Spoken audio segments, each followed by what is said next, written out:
मैं जब तक उसे खरीदने की स्थिति में नहीं होऊंगा मैं नहीं खरीद पाऊंगा। देखो, सिर्फ और सिर्फ अगर मैं जाकर टाटा हैरियर की इच्छा जताऊंगा तो क्या टाटा मोटर्स मेरे लिए हैरियर बनाकर दे देगा? The answer is no. बच्चों, मेरी खरीदने की इच्छा भी होनी चाहिए, साथ के साथ मेरी खरीदने की औकात भी होनी चाहिए। मान के चलो मेरे पास बहुत पैसा है, मैं ऐसा आराम से खरीद सकता हूँ। मैं अपने साथ 1 करोड़ रुपए जेब में रख के लेकर गया। हाय एवरीवन, दिस इज विपुल अग्रवाल, आपका एजुकेटर। स्वागत करता हूँ आपका कॉमर्स एंड फन पर, जहां पर टीचर आपको दिल और दिमाग दोनों से पढ़ाते हैं। तो बच्चों, आज के इस लेक्चर में मैं लेकर आया हूं आपके लिए क्लास 11 माइक्रो इकोनॉमिक्स का एक बहुत ही ज्यादा इंटरेस्टिंग एंड इंपॉर्टेंट टॉपिक, जिसका नाम है डिमांड। इस लेक्चर में मैं पूरा डिमांड आपके लिए कवर कर दूंगा बच्चों। तो चलिए फिर स्टार्ट करते हैं हमारे इस लेक्चर के साथ, जिसका नाम है डिमांड। अगर बच्चों मैं एक लेमन लैंग्वेज में बोलूं और मैं आपसे पूछूं कि भाई डिमांड का मतलब क्या है, मैं आपसे पूछूं कि डिमांड का मतलब क्या है, तो जल्दी से कमेंट सेक्शन में लिखकर बताओ कि डिमांड का आप लोगों की निगाह में क्या मतलब है, आप डिमांड से क्या समझते हो। तो अगर मैं यहाँ पर खड़े होकर अज्यूम करूंगा तो आप डिमांड का मतलब क्या समझोगे? सर, डिमांड का मतलब हम वांट समझेंगे, डिमांड का मतलब हम लोग डिजायर समझेंगे, डिमांड का मतलब हम लोग नीड समझेंगे, यही समझोगे या फिर नहीं समझोगे? और 2-3 वर्ड और आप लोग लिख दोगे। बट अगर मैं आप लोगों से बोलूं कि क्लास 11th या फिर माइक्रो इकोनॉमिक्स के अकॉर्डिंग डिमांड का मतलब ये सारी चीजें नहीं है, इन चीजों के अलावा भी डिमांड के अंदर कुछ और कंपोनेंट्स आते हैं जिनका मिक्सचर बनकर एक डिमांड क्रिएट होती है, एक डिमांड क्रिएट होती है। डिमांड का मतलब यहां पर सिर्फ और सिर्फ कुछ मांगना नहीं है, कुछ डिजायर करना नहीं है, किसी चीज की नीड नहीं है, वांट नहीं है। डिमांड का मतलब यहां पर कुछ और मतलब है। अगर मैं डिमांड का मतलब आप लोगों से एक बहुत ही इजी लैंग्वेज में बोलूं तो डिमांड का मतलब यहां पर है कि डिमांड मतलब एक ऐसी फोर्स जो कि प्रोड्यूसर को मजबूर करे कि वो जाकर अपना कुछ आइटम प्रोड्यूस करे, कुछ कमोडिटी प्रोड्यूस करे। तो सपोज करो माइक्रो इकोनॉमिक्स क्या बोलता है बच्चों, अगर आप जाकर मार्केट में जाकर शूज की डिमांड करोगे तो इसका मतलब प्रोड्यूसर के पास एक मैसेज पहुंचेगा कि मार्केट में शूज की डिमांड बढ़ रही है तो हमें शूज बनाने चाहिए। तो क्या प्रोड्यूसर ऐसे ही, अगर आप मार्केट में जाकर शूज की डिमांड क्रिएट कर दोगे तो क्या प्रोड्यूसर ऐसे ही जाकर शूज प्रोड्यूस करने लगेगा? The answer is no. Producer पहले कुल मिलाकर 4 चीजें देखेगा, वो अगर वो 4 चीजें उस डिमांड के अंदर हैं तभी वो प्रोड्यूस करना स्टार्ट करेगा। इसका मतलब डिमांड के अंदर 4 कंपोनेंट्स होने चाहिए। वो 4 कंपोनेंट्स जब तक आपकी वांट्स के अंदर या आपकी मांग के अंदर नहीं होंगे तब तक बच्चों वो डिमांड नहीं बनेगा। अगर हम लोग डिमांड की डेफिनेशन यहां पर हम लोग देखते हैं तो demand refers to the quantity, demand refers to the quantity of a commodity. Demand का मतलब क्या है? एक कमोडिटी की क्वांटिटी की, भाई आप किसी क्वांटिटी, किसी कमोडिटी का कितना क्वांटिटी डिमांड कर रहे हो, कितना क्वांटिटी डिमांड कर रहे हो। तो ये बड़ा इंपॉर्टेंट, डिमांड का मतलब क्या हो गया? Quantity of a commodity. अब यहां पर 4 कंपोनेंट्स आएंगे। पहला कंपोनेंट की consumer is willing, consumer is willing. दूसरा क्या है? Consumer is able to buy. तीसरा क्या है? At each possible price. And fourth component क्या है? At a given period of, at a given period of time. बात आई समझ में? आप नहीं आई? नहीं आई होगी। अब इसको समझते हैं कि ये 4 कंपोनेंट्स किस तरीके से डिमांड को क्रिएट करते हैं। एक एग्जांपल लेके चलते हैं बच्चों। सपोज करो मैं गया बच्चों टाटा मोटर्स, और टाटा मोटर्स पे जाकर मैंने एक गाड़ी खरीदने की बात करी। वो गाड़ी थी बच्चों कौन सी? हैरियर। वो गाड़ी थी बच्चों कौन सी? हैरियर। बात आई समझ में? उस गाड़ी का नाम था टाटा हैरियर। अब इसके अंदर मैं 4 चीजें देखूंगा। देखो एक बात बताओ, मैं टाटा हैरियर को मार्केट में जाके खरीदूंगा कब? मार्केट में जाके टाटा हैरियर को सबसे पहले मैं खरीदूंगा तब जब मैं उसको खरीदने की इच्छा में होऊंगा, यानी कि विलिंग टू बाय, यानी कि मैं उसे खरीदना चाहता हूं। मैं टाटा हैरियर को खरीदना चाहता हूं, मैं तभी जाके टाटा हैरियर को खरीदूंगा। सेकंड क्या है? मैं जब तक उसे खरीदने की स्थिति में नहीं होऊंगा मैं नहीं खरीद पाऊंगा। देखो, सिर्फ और सिर्फ अगर मैं जाकर टाटा हैरियर की इच्छा जताऊंगा तो क्या टाटा मोटर्स मेरे लिए हैरियर बनाकर दे देगा? The answer is no. तो सबसे पहले मैं क्या करूंगा? अपनी इच्छा जताऊंगा कि हाँ यार इसे मैं खरीदना चाहता हूं। लेकिन जब तक मैं उसे खरीदने के लिए, उसको खरीदने के लिए मेरे पास पैसे नहीं होंगे, यानी कि मेरी एबिलिटी नहीं होगी उस टाटा हैरियर को खरीदने की, तब तक मैं टाटा हैरियर नहीं खरीद सकता। तो सेकेंड पॉइंट क्या है बच्चों? Able to buy. क्या? एबल टू बाय, यानी कि बच्चों मेरी खरीदने की इच्छा भी होनी चाहिए, साथ के साथ मेरी खरीदने की औकात भी होनी चाहिए। अगर मेरी सिर्फ और सिर्फ इच्छा है, खरीदने की औकात नहीं है, तो क्या मार्केट के अंदर डिमांड क्रिएट होगी? मार्केट के अंदर डिमांड क्रिएट नहीं होगी। क्लियर है? मान के चलो मेरे पास बहुत पैसा है, मैं ऐसा आराम से खरीद सकता हूं, मैं अपने साथ 1 करोड़ रुपए जेब में रख के लेकर गया। तो जब मैंने टाटा हैरियर के वहां जाके प्राइस पूछे कि भाई इस गाड़ी का प्राइस क्या है, तो उन लोगों ने जो प्राइस मेरे को बताया, वो प्राइस बताया उन लोगों ने 25 लैक्स, जो कि मैंने बोला बिल्कुल परफेक्ट है भाई, 25 लाख रुपए तो इस गाड़ी के बनते हैं, 25 लाख ही इस गाड़ी का मार्केट प्राइस है। ठीक है, मैं प्राइस के लिए भी आप लोगों से एग्री करता हूं। ठीक है, फोर्थ चीज जो मैंने उन लोगों से ये पूछी, उन लोगों से मैंने चौथी चीज ये पूछी कि भाई जल्दी बताओ इस गाड़ी की आप डिलीवरी कब तक दे दोगे, यानी कि टाइम ऑफ डिलीवरी इस गाड़ी का कब तक होगा। तो वो बोले सर आपको 15 डेज के अंदर, विद इन 2 वीक्स ये गाड़ी आपको डिलीवर हो जाएगी। मैं उस बात पे भी एग्री कर गया। तो जब तक ये चारों कंडीशन सेटिस्फाई नहीं होंगी तब तक मार्केट के अंदर डिमांड क्रिएट नहीं होगी। और जैसे ये चारों चीजें यहाँ पर बच्चों सेटिस्फाई हुई, मार्केट के अंदर डिमांड क्रिएट हो, यानी कि तभी मैं टाटा हैरियर खरीदने को रेडी हूंगा, तभी मैंने मार्केट के अंदर एक ऐसी फोर्स लगाई जिससे डिमांड क्रिएट हुई। क्या समझ में आ गई? अब इसमें से एक असम्पशन लेके चलते हैं कि ये तो आपको willingness and able to buy तो समझ में आ गया होगा। अब मान के चलो टाटा हैरियर वाले बोलते हैं, टाटा मोटर्स वाले बोलते हैं कि सर आपको हैरियर 25 लाख की नहीं 30 लाख की मिलेगी। अब कुछ बच्चे बोलेंगे सर 30 लाख रुपए पे कर देंगे, बट मैं कहता हूं एक रेशनल कंज्यूमर जब देखेगा कि यार उसका मार्केट प्राइस 25 लाख रुपीस है, तो वो 30 लाख रुपीस में वो गाड़ी नहीं खरीदेगा। हालांकि 1 करोड़ रुपए है मेरे पास मेरी जेब के अंदर, लेकिन फिर भी मैं 25 लाख की गाड़ी 30 लाख में नहीं खरीदूंगा। तो क्योंकि वो प्राइस यहाँ पर एग्री नहीं हो रहा, मैं मना कर दूंगा, नहीं मुझे गाड़ी नहीं खरीदनी। इस वजह से प्राइस भी देखो, प्राइस एग्री नहीं हुआ ना, मैंने गाड़ी की डिमांड खत्म कर दी कि नहीं मुझे नहीं चाहिए अब गाड़ी। क्लियर है नहीं क्लियर है? बात आ गई समझ में? ओके। अच्छा, मैं कहता हूं चलो ठीक है 25 लाख रुपए में मान गए, मैंने हाँ कर दी, 25 लाख में मैं खरीद लूंगा।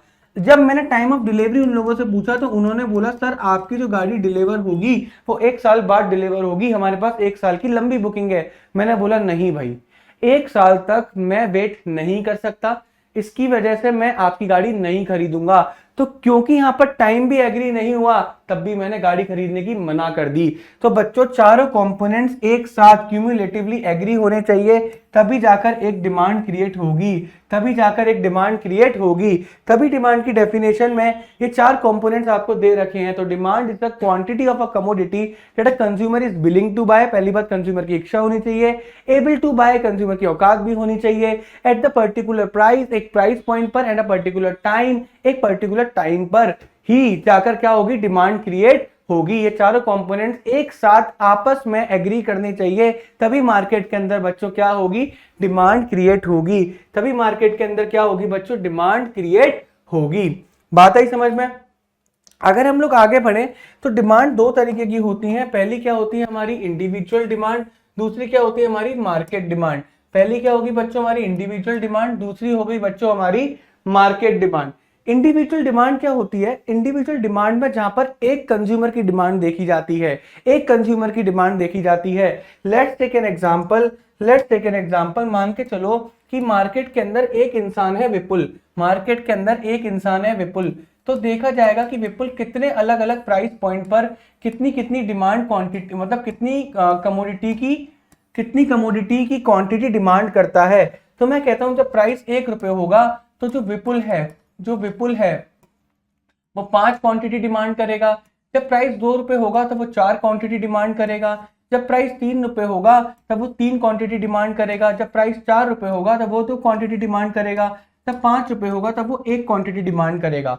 यहाँ पर जो बात आपको देखने वाली है, वो देखने वाली बात क्या है कि सिर्फ और सिर्फ ये जो क्वांटिटी डिमांडेड निकल कर आ रहा है एट द पर्टिकुलर प्राइसेस, वो सिर्फ और सिर्फ एक कस्टमर की है, वो सिर्फ और सिर्फ एक कस्टमर की है, एक कंज्यूमर की है, जिसका नाम क्या है, विपुल। तो जहां पर हम लोग एक कंज्यूमर की डिमांड को देखेंगे वो हमारा क्या बन जाएगा, इंडिविजुअल डिमांड बन जाएगा। वो हमारा क्या बन जाएगा, इंडिविजुअल डिमांड बन जाएगा। अगर यहाँ पर देखें तो individual demand refers to the quantity of a commodity that a consumer, देखो यहाँ पर ए आ रहा है, that a consumer, a single consumer is willing and able to buy the possible price during a given period of time. फिर वही definition है।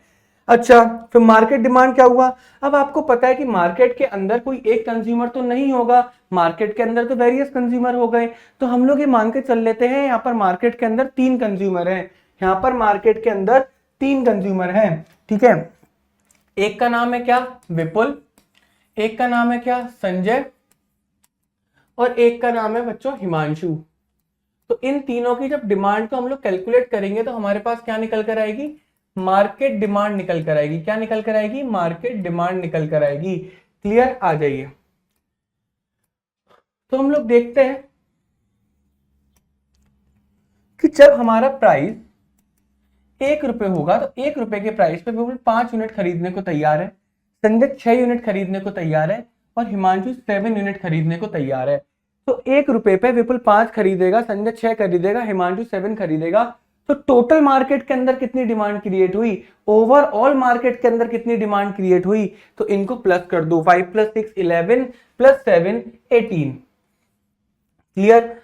जब प्राइस बढ़ के 2 रुपए हुआ तो विपुल कहता है कि मैं 4 खरीदूंगा, संजय बोलता है मैं 5 खरीदूंगा, हिमांशु बोलता है कि मैं 6 खरीदूंगा। और जब इनको टोटल करेंगे तो हमारी मार्केट डिमांड निकल कर आ जाएगी, यानी कि 4 + 5 9 + 6 15। जब प्राइस 3 रुपए हुआ तो विपुल बोलता है कि मैं सिर्फ और सिर्फ 3 यूनिट खरीदूंगा, संजय बोलता है मैं 4 खरीदूंगा, हिमांशु बोलता है यहाँ पर कि मैं यहाँ पर सिर्फ और सिर्फ 5 यूनिट खरीदूंगा। तो टोटल मार्केट के अंदर कितनी डिमांड हुई, 12 डिमांड हुई, 12 यूनिट्स की डिमांड हुई। जब प्राइस हमारा 4 रुपए हुआ था तो विपुल बोलता है कि मैं 2 यूनिट खरीदूंगा, संजय बोलता है मैं 3 खरीदूंगा, है ना, हिमांशु बोलता है कि मैं 4 खरीदूंगा। तो यहाँ पर सिर्फ और सिर्फ 9 यूनिट्स क्रिएट हुई, 9 यूनिट्स की डिमांड क्रिएट हुई। जब प्राइस 5 हो गया तो विपुल बस 1 खरीदेगा, संजय 2 खरीदेगा, हिमांशु यहाँ पर 3 खरीदेगा। तो यहाँ पर सिर्फ और सिर्फ 6 यूनिट्स की डिमांड क्रिएट हुई। तो बच्चों जो आप ये वाला देख रहे हो कि अलग अलग प्राइस पॉइंट पर मार्केट के अंदर कितनी डिमांड क्रिएट हुई, ये बोलते हैं हम लोग इसे मार्केट डिमांड। क्या बोलते हैं, मार्केट डिमांड। तो मार्केट डिमांड एक्चुअल में आया कहां से, मार्केट डिमांड इंडिविजुअल कंज्यूमर्स की डिमांड को ऐड करके ही तो आया। भाई मार्केट डिमांड आया कहां से, मार्केट डिमांड इंडिविजुअल कंज्यूमर की डिमांड को ऐड करके ही तो आया। तो क्या हम बोल सकते हैं, नहीं बोल सकते, market demand refers to the quantity demanded of all consumer. तो यहाँ पर जो वर्ड हुआ होगा वो यहाँ पर ऑल कंज्यूमर्स आया होगा। अगर आप यहाँ पर देखेंगे तो यहाँ पे ऑल द कंज्यूमर, देखो यहाँ पे वर्ड आया है ऑल द कंज्यूमर।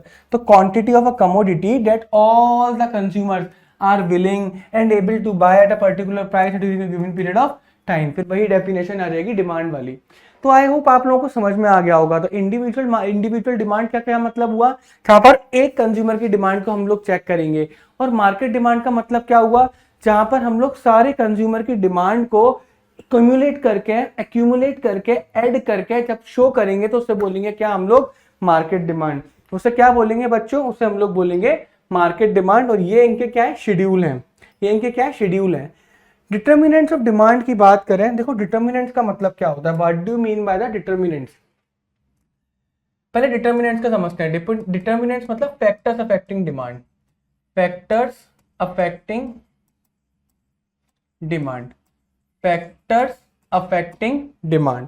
डिटर्मिनेंट्स का क्या मतलब आता है, डिटर्मिनेंट्स का मतलब होता है बच्चों फैक्टर्स अफेक्टिंग डिमांड, कि एक इंडिविजुअल डिमांड को अगर हमें बढ़ाना है, एक कंज्यूमर की डिमांड को अगर हमें बढ़ाना है या फिर हमें कम करना है, तो कौन कौन से फैक्टर्स होंगे जिनकी वजह से एक इंडिविजुअल कंज्यूमर की डिमांड बढ़ेगी या फिर कम होगी। तो यहाँ पर इंडिविजुअल डिमांड की हम लोग बात करते हैं तो इंडिविजुअल डिमांड के केस में टोटल मिलाकर 5 फैक्टर्स होते हैं। कितने फैक्टर्स होते हैं, 5 फैक्टर्स होते हैं। वो कौन कौन से फैक्टर्स होते हैं, पहला होता है हमारा price of the own commodity, price of the own commodity, यानी कि जिस कमोडिटी की हम लोग डिमांड निकाल रहे हैं उसी कमोडिटी का प्राइस। अगर यहाँ पर मैं कमोडिटी की बात करूं तो मेरी कमोडिटी अगर एक्स है, मेरी कमोडिटी का नाम अगर एक्स है, तो प्राइस भी किसका होगा, प्राइस भी किसका होगा, एक्स का ही होगा। यानी कि जो कमोडिटी का हम लोग डिमांड निकाल रहे हैं उसी कमोडिटी का प्राइस उसकी डिमांड को बढ़ा सकता है या फिर कम कर सकता है।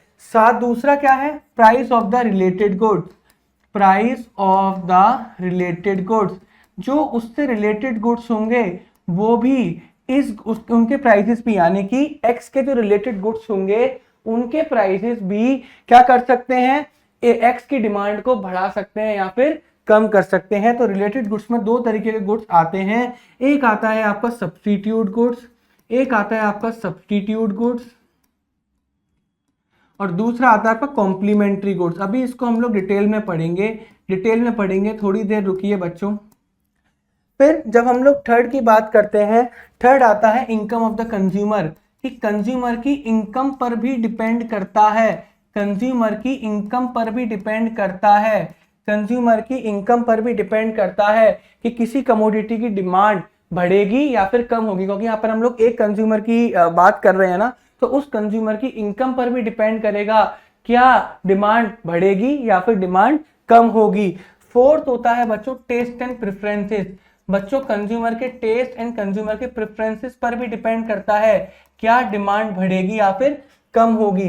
एंड फिफ्थ जो होता है आपका, वो होता है आपका future expectation of the prices, कि फ्यूचर में क्या एक्सपेक्टेशन है प्राइसेस की, फ्यूचर में क्या एक्सपेक्टेशन है प्राइसेस की, क्या फ्यूचर में प्राइसेस बढ़ेंगे या फ्यूचर में प्राइसेस कम होंगे, उनके ऊपर भी एक इंडिविजुअल कंज्यूमर की डिमांड का इंपैक्ट पड़ेगा। तो यहाँ पर क्या मतलब है, डिटर्मिनेंट्स का मतलब है फैक्टर्स अफेक्टिंग डिमांड, कि वो कौन कौन से फैक्टर हैं जो कि एक इंडिविजुअल कंज्यूमर की डिमांड को बढ़ा सकते हैं या फिर कम कर सकते हैं। तो टोटल मिला के 5 फैक्टर्स है बच्चों, 5 फैक्टर्स हैं। पहला क्या है, पीएक्स, यानी कि price of the commodity x, price of the commodity x या फिर price of its own commodity, इसको हम लोग क्या बोल देते हैं, उसको हम लोग पीएक्स भी बोल देते हैं।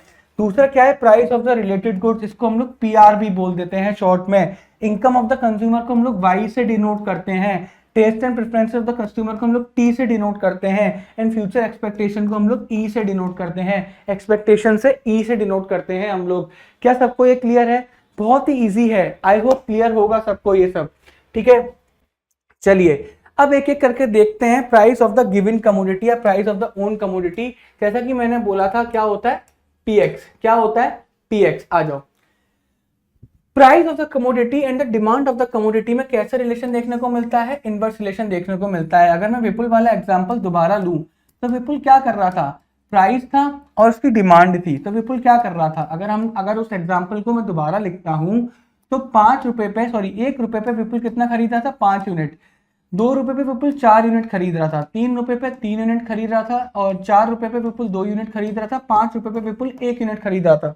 तो यहाँ पर बच्चों आप क्या देख पा रहे हो, यहाँ पर आप देख पा रहे हो कि जैसे जैसे प्राइस इंक्रीज कर रहा है मेरी डिमांड क्या कर रही है, डिक्रीज कर रही है, मेरी डिमांड क्या कर रही है, डिक्रीज कर रही है। तो यहाँ पर एक इनवर्स रिलेशन देखने को मिल रहा है। तो अगर मान के चलो विपुल शूज खरीदने मार्केट में गया, तो शूज अगर 1 रुपए का है तो विपुल 5 शूज खरीद के लेकर आएगा, अगर शूज 2 रुपए का है तो विपुल 4 शूज खरीद के लेकर आएगा, अगर 3 रुपए का तो 3 खरीद के लेकर आएगा। इसका मतलब क्या कि आप देख पा रहे हो जैसे जैसे शूज का प्राइस बढ़ रहा है वैसे वैसे विपुल शूज की डिमांड कम करता चला जा रहा है, वैसे विपुल क्या कर रहा है, शूज की डिमांड कम करता चला जा रहा है।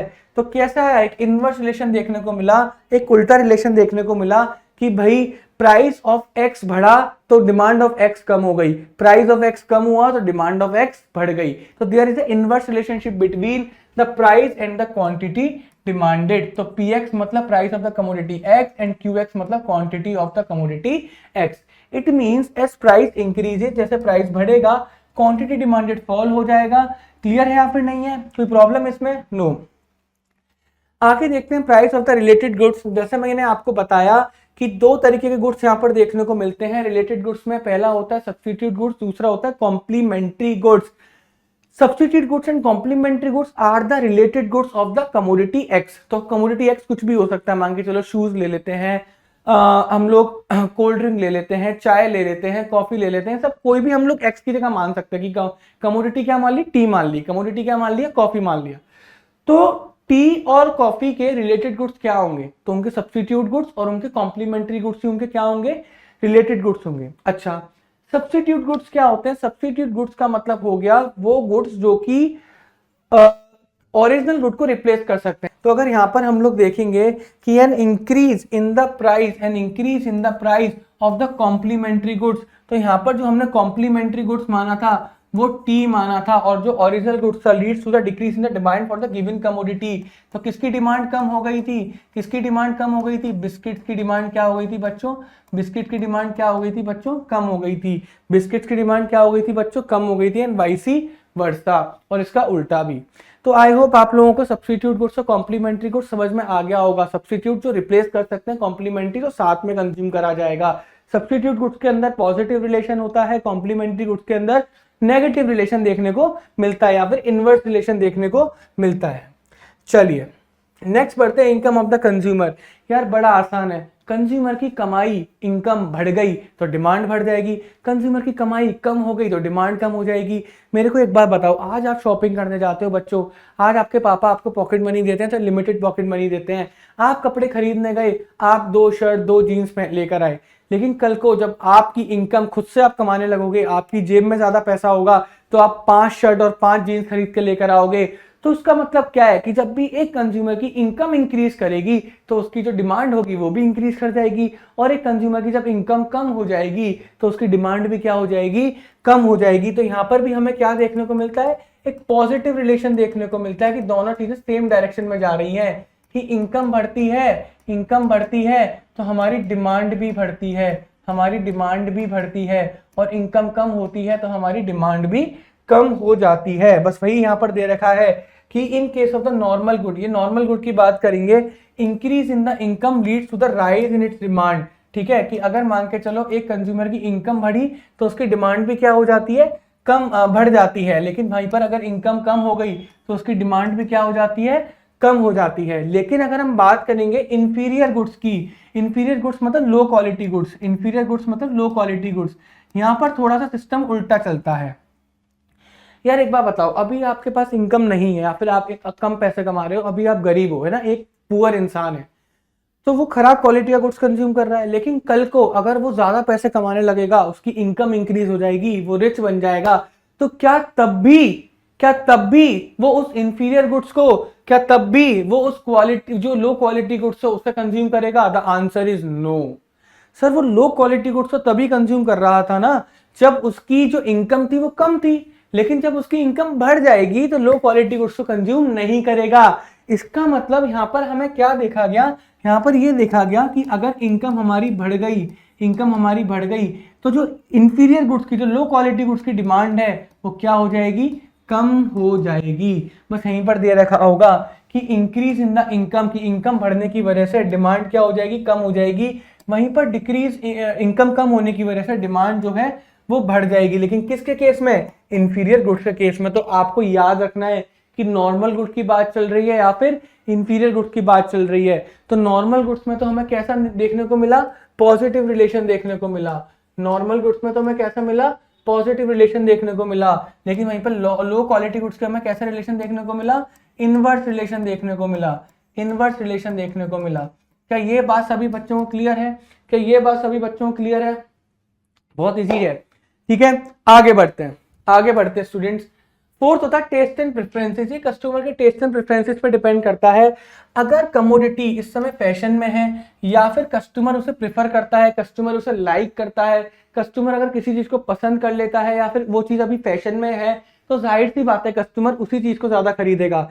जैसे अगर हम गाड़ियों की बात करें, आज के टाइम पर कौन सी गाड़ियां ऐसी हैं जो गाड़ियां फैशन में है, ट्रेंड में है? हम बोलते हैं मिनी एसयूवीज वो है जो कि गाड़ियां इस समय क्या है, फैशन में है। लाइक आपका नेक्सॉन ले लो, हैरियर ले लो, है ना, आपकी क्रेटा ले लो, वेन्यू ले लो, ये गाड़ियां क्या है, मिनी एसयूवीज हैं। पंच है, मिनी एसयूवीज है, तो ये क्या है, ट्रेंडिंग में है, कस्टमर इन्हें प्रेफर भी कर रहे हैं। तो दैट्स वाई उन गाड़ियों की जो डिमांड है वो क्या है, ज्यादा है। तो अगर मान के चलो कोई चीज फैशन में है, ट्रेंडी है, या फिर कस्टमर उसे प्रेफरेंस दे रहा है, तो उसकी क्वांटिटी क्या होगी, उसकी डिमांड क्या होगी, बढ़ जाएगी। लेकिन वहीं पर डिमांड कम हो जाएगी अगर कस्टमर का उस चीज में कोई भी टेस्ट नहीं है। अगर इस समय टाटा है और टाटा क्या करता है कि एक हैचबैक निकालता है, मान के चलो टाटा क्या करता है, एक 14 लाख की हैचबैक निकालता है, तो क्योंकि इंसान 10 लाख से ऊपर वाले बजट में एक एसयूवी की तरफ जा रहा है, उसकी प्रेफरेंस नहीं है अभी कि वो हैचबैक गाड़ी खरीदेगा, तो टाटा की इस 14 लाख रुपए की गाड़ी की डिमांड क्या देखने को मिलेगी, मार्केट के अंदर कम देखने को मिलेगी। टाटा की 14 लाख रुपए की गाड़ी की डिमांड फिर भी कैसे देखने को मिलेगी, कम देखने को मिलेगी। अब ये कूप लेकर आ रहा है ना टाटा, कर्व के नाम से जो कूप लेकर आ रहा है ना, देखते हैं उसका क्या रहता है। ठीक है, क्योंकि वो नया कॉन्सेप्ट है, हो सकता है कस्टमर लाइक करेंगे, मुझे तो लगता है लाइक करेंगे क्योंकि वो भारी भरकम गाड़ी ही है। ठीक है, कस्टमर को जो हैवी वाला फील आता है ना एसयूवी में, वो देखने को मिलेगा। फिफ्थ होता है expectation of the change of the price in the future. मैं कहता हूं यार, अगर एक बात बताओ, अगर प्राइस जो है फ्यूचर में बढ़ रहा होगा तो इस समय क्या हो जाएगा, डिमांड क्या हो जाएगी, इंक्रीज हो जाएगी, है ना। डिमांड क्या हो जाएगी, इंक्रीज हो जाएगी। आप कोई चीज आप 10 रुपए की लेकर आते हो, आपको पता लगा यार फ्यूचर में ना ये चीज 15 रुपए की हो जाएगी, तो आपका तुरंत थॉट प्रोसेस क्या करेगा, यार फ्यूचर में ना ये चीज महंगी हो जाएगी, एक काम करते हैं आज ही इसको ज्यादा से ज्यादा खरीद लेते हैं। यही तो करोगे या फिर नहीं करोगे, यही तो आप करोगे। तो फ्यूचर में अगर आपकी एक्सपेक्टेशन है कि किसी कमोडिटी का प्राइस इंक्रीज होगा तो आप प्रेजेंट में, करंट में उसकी डिमांड को इंक्रीज कर दोगे, उसे ज्यादा खरीदने लग जाओगे। और वाइस वर्सा यही होगा कि मान के चलो फ्यूचर में आपको पता लगता है कि किसी कमोडिटी की डिमांड कम हो रही है, आपको यार 10 रुपए की चीज खरीद रहे हो, आपको पता लगा यार फ्यूचर में तो ये 7 या 8 रुपए की रह जाएगी, तो आज आप उसे नहीं खरीदोगे, आप उस चीज को फ्यूचर में ही खरीदोगे, ठीक है। जब तक कि वो आपकी नेसेसिटी गुड्स ना हो, नॉर्मल गुड्स, तो आप उसे फ्यूचर में ही जाकर खरीदोगे। तो क्या मिलता है, देखने को मिलता है, डायरेक्ट रिलेशनशिप देखने को मिलता है कि अगर मान के चलो फ्यूचर प्राइसेस इंक्रीज हुए तो जो करंट पीरियड की डिमांड है वो भी इंक्रीज हो जाएगी। अगर फ्यूचर प्राइसेस कम हुए तो करंट पीरियड की डिमांड भी क्या हो जाएगी, कम हो जाएगी, क्योंकि वो तो फ्यूचर में खरीदेंगे ना, तो फ्यूचर में सस्ता हो जाएगा। तो आई होप ये आपको क्लियर होगा, आई होप आपको ये क्लियर होगा। चलिए पढ़ते हैं डिटर्मिनेंट्स ऑफ द डिमांड, जो कि हमारा क्या है, मार्केट डिमांड। अब मार्केट डिमांड में तो यानी कि मार्केट डिमांड यहाँ पर सारे कस्टमर्स की डिमांड होगी, सारे कंज्यूमर की डिमांड को ऐड करके बनाया जाएगा, उसे बोलते हैं मार्केट डिमांड। तो ऐसे कौन कौन से डिटर्मिनेंट्स हैं, ऐसे कौन कौन से फैक्टर्स हैं जिसकी वजह से मार्केट डिमांड को बढ़ाया जाएगा या मार्केट डिमांड को कम करा जाएगा। तो मैं आप लोगों से बोलूंगा टोटल मिला के 8 फैक्टर्स हैं। कितने डिटर्मिनेंट्स हैं, 8 डिटर्मिनेंट्स हैं, 8 डिटर्मिनेंट्स हैं। सर यहाँ तो सिर्फ और सिर्फ 3 ही दिखाई दे रहे हैं। बेटा 5 वही डिटर्मिनेंट्स हैं जिनसे इंडिविजुअल डिमांड इफेक्ट हुआ था, साथ में 3 एक्स्ट्रा हैं, साथ में 3 एक्स्ट्रा हैं, तो टोटल मिला के कितने हो गए, 8 हो गए। तो 5 तो आपको पता ही है। अगर आगे के 3 देखें, size and composition of the population जिसे हम लोग पीओ बोलते हैं, सीजन एंड वेदर जिसे हम लोग एस बोलते हैं, एंड डिस्ट्रीब्यूशन ऑफ इनकम जिसे हम लोग क्या बोलते हैं, डी बोलते हैं। तो टोटल मिला के कितने फैक्टर्स हो गए सर, 8 फैक्टर्स हो गए। PX price of its own commodity, PR price of the related goods, income of the consumer, taste and preferences of the consumer, future expectation of the price, population का मतलब composition and size of the population, ठीक है, season and weather and distribution of income. These are the 8 determinant जिसकी वजह से एक market demand या तो बढ़ेगी या फिर कम होती है। आइए देखते हैं, ये तो 5 आपको पता है, इन 5 का इफेक्ट भी मार्केट डिमांड के अंदर सेम रहेगा। जैसा इनका इफेक्ट इंडिविजुअल डिमांड के अंदर था वैसा ही इनका इफेक्ट मार्केट डिमांड के अंदर आएगा। यहाँ पर जो मार्केट डिमांड में पढ़ेंगे हमें 3 चीजें पढ़ेंगे, जिसमें से पहली क्या है हमारी size and composition of the population. तो देखो साइज का मतलब हो गया कि पॉपुलेशन का साइज, कि पॉपुलेशन किसी एरिया में ज्यादा है या पॉपुलेशन किसी एरिया में कम है, भीड़ ज्यादा है भीड़ कम है, उसके ऊपर डिपेंड करेगा। कंपोजिशन मतलब कि भाई बच्चे ज्यादा रहते हैं, बूढ़े ज्यादा रहते हैं इस जगह पर, महिलाएं ज्यादा है, फीमेल ज्यादा है, या फिर पुरुष ज्यादा है, मेल ज्यादा है, इन चीजों के ऊपर भी डिपेंड करेगा। These are called the composition. तो मार्केट डिमांड जो होती है वो इफेक्ट करती है साइज ऑफ द पॉपुलेशन से। भाई जितनी ज्यादा भीड़ होगी, अगर जितनी ज्यादा मार्केट के अंदर पॉपुलेशन होगी, आपने देखा होगा ना भीड़ भाड़ इलाके वाले मार्केट में दुकानें बहुत अच्छे से चलती हैं, उन दुकानों पर कस्टमर हमेशा आपको सामान खरीदते हुए दिखाई देंगे, और वो मार्केट काफी ज्यादा कॉस्टली भी होती है, क्योंकि वहां पर डिमांड हमेशा कैसी रहती है, हाई रहती है, क्योंकि वहां की पॉपुलेशन हमेशा हाई रहेगी।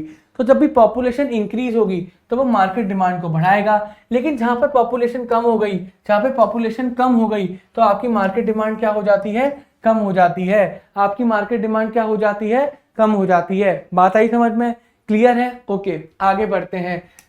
फिर कॉम्पोजिशन ऑफ द पॉपुलेशन, यार वही कि रेशियो ऑफ मेल्स, पुरुष कितने हैं, महिलाएं कितनी हैं, बच्चे कितने हैं, नंबर ऑफ ओल्ड पीपल, बूढ़े कितने हैं, ये भी डिपेंड करता है मार्केट डिमांड के ऊपर। मान के चलो एक ऐसा एरिया जहां पर कि 60% महिलाएं रहती हैं, है ना, और वहां पर आप देख रहे हो कि 90% दुकानें जो हैं वो किसकी हैं, जो मेल फैशन की हैं, ठीक है, यानी कि आदमियों के, यानी कि पुरुषों के कपड़ों की दुकान कितनी है, 90% है मार्केट के अंदर।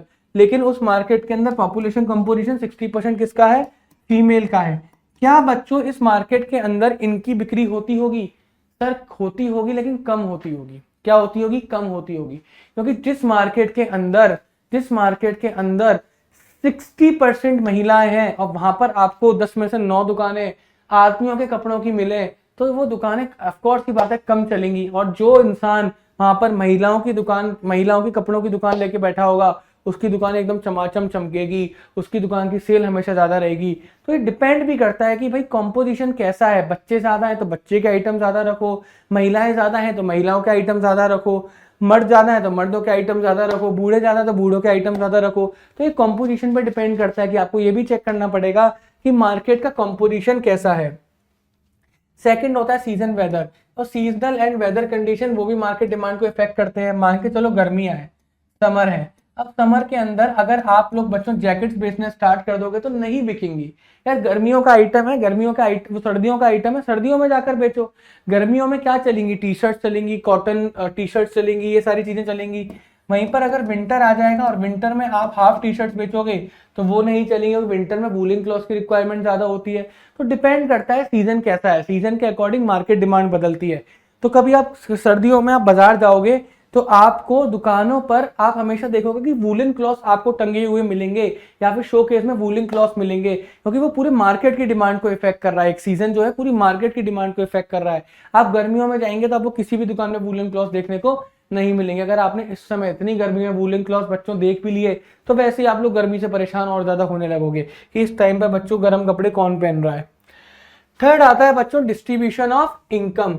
देखो डिस्ट्रीब्यूशन ऑफ इनकम का मतलब क्या हो गया, डिस्ट्रीब्यूशन ऑफ इनकम मतलब there is a very less difference between the rich and the poor. देखो जहां पर जिस भी इकोनॉमी के अंदर अमीर और गरीब के अंदर जो डिफरेंसेस हैं पैसे का वो बढ़ता चला जाएगा, इसका मतलब वहां पर जो डिस्ट्रीब्यूशन है वो कैसा है, अनइवन है, कि गरीब और गरीब होता चला जा रहा है बेचारा, अमीर और अमीर होता चला जा रहा है, तो उनके बीच में डिफरेंसेस बढ़ते चले जा रहे हैं।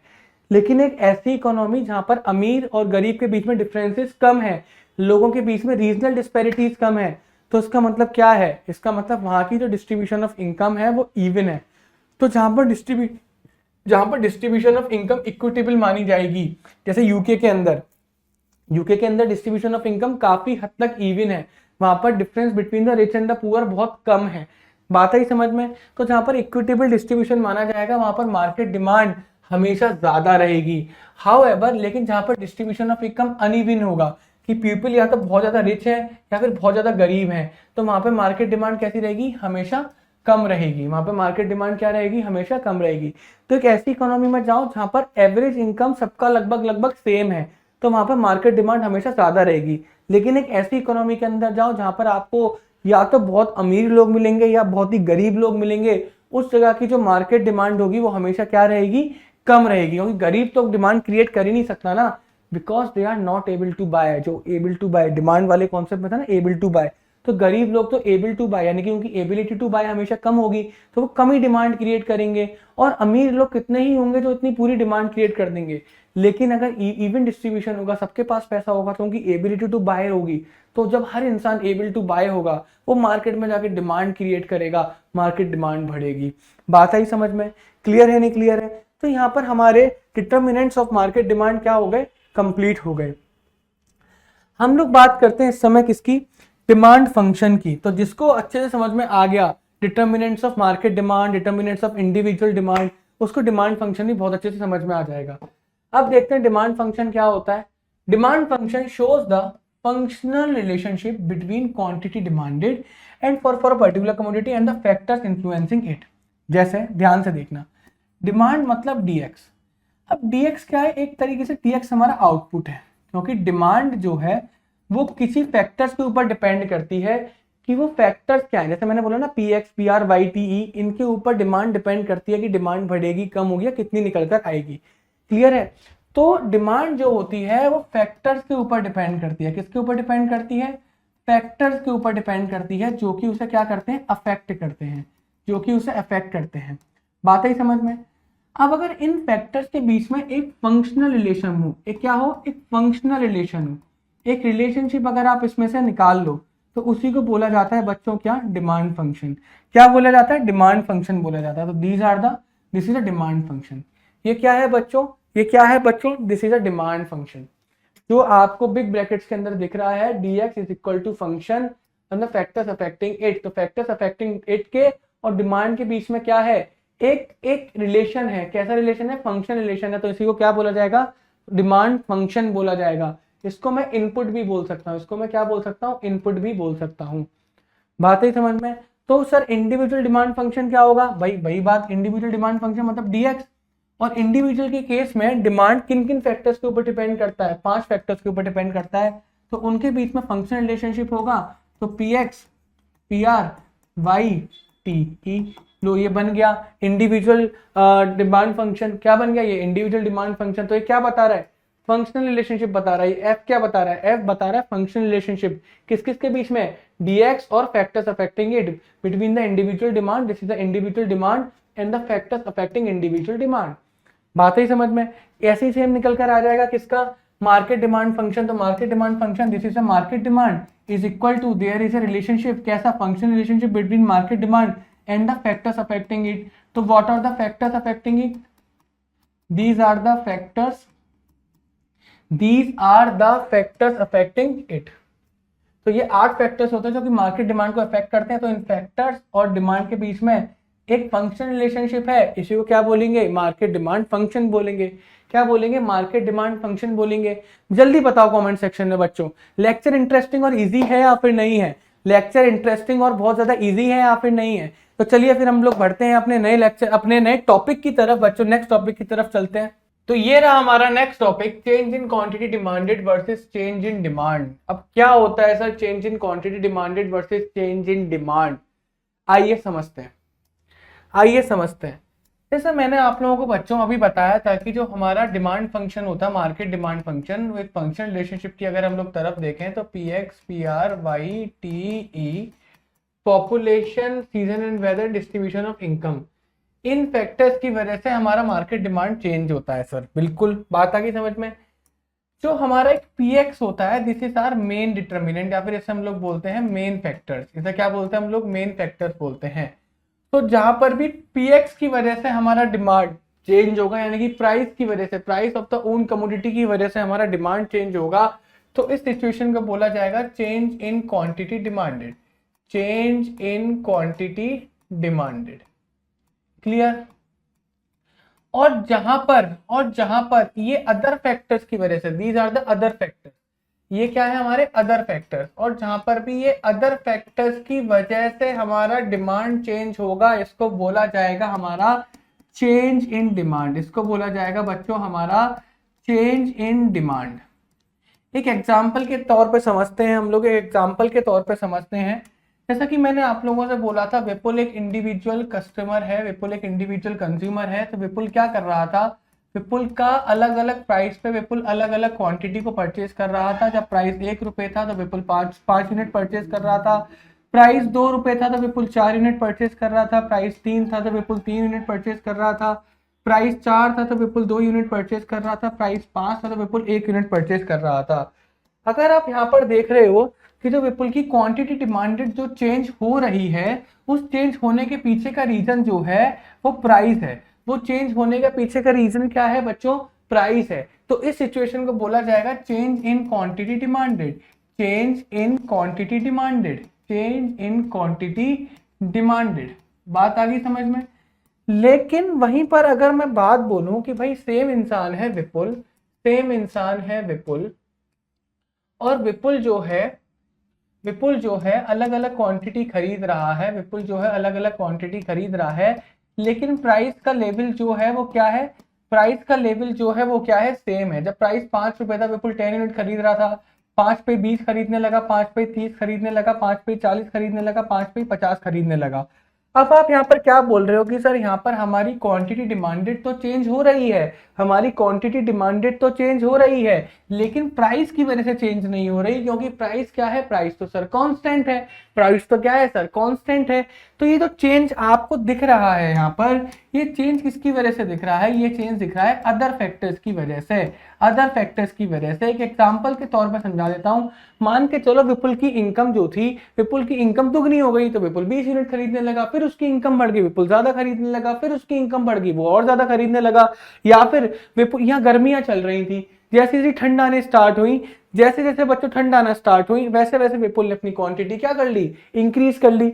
तो यहाँ पर जो चेंजेस आया वो प्राइस की वजह से नहीं आया, वो अदर फैक्टर्स की वजह से आया। अदर फैक्टर्स कौन कौन से थे बच्चों, पीआर था, वाई था, टी था, ई था, आपका सीजन एंड वेदर था, आपका पॉपुलेशन था, आपका डिस्ट्रीब्यूशन ऑफ इनकम था। तो इन फैक्टर्स की वजह से यहाँ पर चेंज आया और इस कंडीशन को बोला जाता है बच्चों चेंज इन डिमांड। इस कंडीशन को बोला जाता है बच्चों चेंज इन डिमांड। तो जहां पर प्राइस की वजह से चेंज आए, जहां पर प्राइस की वजह से चेंज आए उसको बोला गया चेंज इन क्वांटिटी डिमांडेड। लेकिन यहाँ पर तो प्राइस कांस्टेंट है लेकिन फिर भी चेंज आ रहा है, तो ये चेंज आया अदर फैक्टर्स की वजह से, ये रहे सारे अदर फैक्टर्स। तो इस कंडीशन को बोला जाएगा चेंज इन डिमांड। और चेंज इन डिमांड में हमारा प्राइस क्या रहता है, हमारा प्राइस रहता है कांस्टेंट। हमारा प्राइस क्या रहता है, प्राइस इज कांस्टेंट, प्राइस हमारा चेंज नहीं होता। और यहाँ पर हमारे जो अदर फैक्टर्स होंगे, यहाँ पर हमारे अदर फैक्टर्स क्या रहेंगे, कांस्टेंट रहेंगे। Other factors are constant, other factors are constant.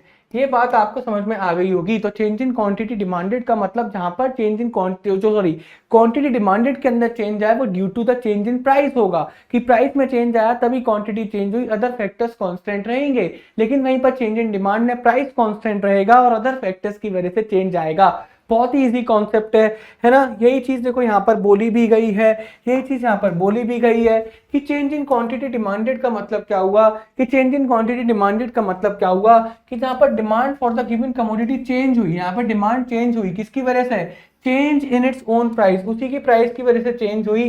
Then such change in demand is known as the change in quantity demanded, वो चेंज इन क्वांटिटी डिमांडेड माना जाएगा। लेकिन वहीं पर अगर हम लोग चेंज इन डिमांड की बात करें, जहां पर डिमांड चेंज हुई due to the other factors, due to the other factor other than the price, ठीक है, वो क्या हो गई, चेंज इन डिमांड हो गई। यहाँ पर कांस्टेंट क्या रहेगा, यहाँ पर कांस्टेंट क्या रहेगा, यहाँ पर अदर फैक्टर्स कांस्टेंट रहेंगे। ये इंपॉर्टेंट है, यहाँ पे अदर फैक्टर्स कांस्टेंट रहेंगे।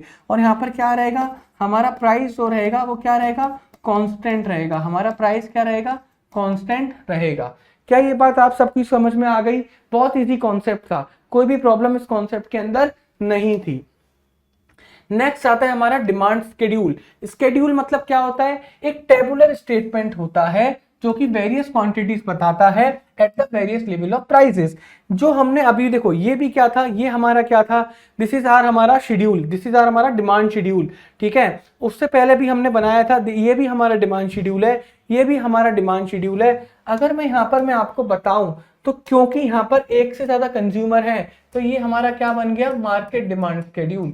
क्या बन गया, मार्केट डिमांड शेड्यूल। और इसी वजह से मैंने उस टाइम पर इसको नाम नहीं दिया था। ये क्या बन गया, हमारा मार्केट डिमांड शेड्यूल बन गया। और ये क्योंकि एक सिंगल कंज्यूमर का है, ये क्योंकि एक सिंगल कंज्यूमर का है तो ये क्या बन गया हमारा, individual demand schedule, individual demand schedule.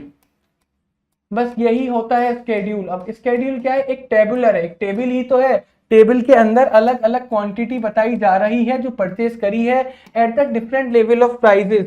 यहाँ पर भी अलग अलग क्वांटिटी बताई जा रही है at the different level of prices. तो ये क्या हो गया, हमारा डिमांड शेड्यूल हो गया। जहां पर एक ही कंज्यूमर था वो इंडिविजुअल डिमांड शेड्यूल, जहां पर बहुत सारे कंज्यूमर थे और उनको मिलाकर एक मार्केट डिमांड निकाली गई, वो हो गया हमारा मार्केट डिमांड शेड्यूल, वो हो गया हमारा मार्केट डिमांड शेड्यूल। तो यही शेड्यूल इस जगह पर काम करेंगे। मैं दोबारा अलग से नहीं बना रहा हूं, मैं दोबारा अलग से नहीं बना रहा हूं, एक बार मीनिंग देख लीजिए इनका। तो individual demand schedule refers to the tabular statement. ये क्या शो कर रहा है, वेरियस क्वांटिटी शो कर रहा है कमोडिटी की जो कि एक कंज्यूमर खरीदना चाह रहा है at the various level of prices. और वही चीज वहां पर भी थी। और ये भी क्या, एक टेबुलर स्टेटमेंट है, क्या शो कर रहा है, वेरियस क्वांटिटी शो कर रहा है जो कि ऑल द कंज्यूमर खरीदना चाह रहे हैं at the various level of prices, at the various level of prices. Clear है सभी बच्चों को? तो स्केड्यूल मतलब जस्ट अ टेबल जिसके अंदर एक प्राइस है, तो अलग अलग प्राइस पॉइंट पे अलग अलग क्वांटिटी परचेज करी जा रही है। अगर एक कंज्यूमर के लिए है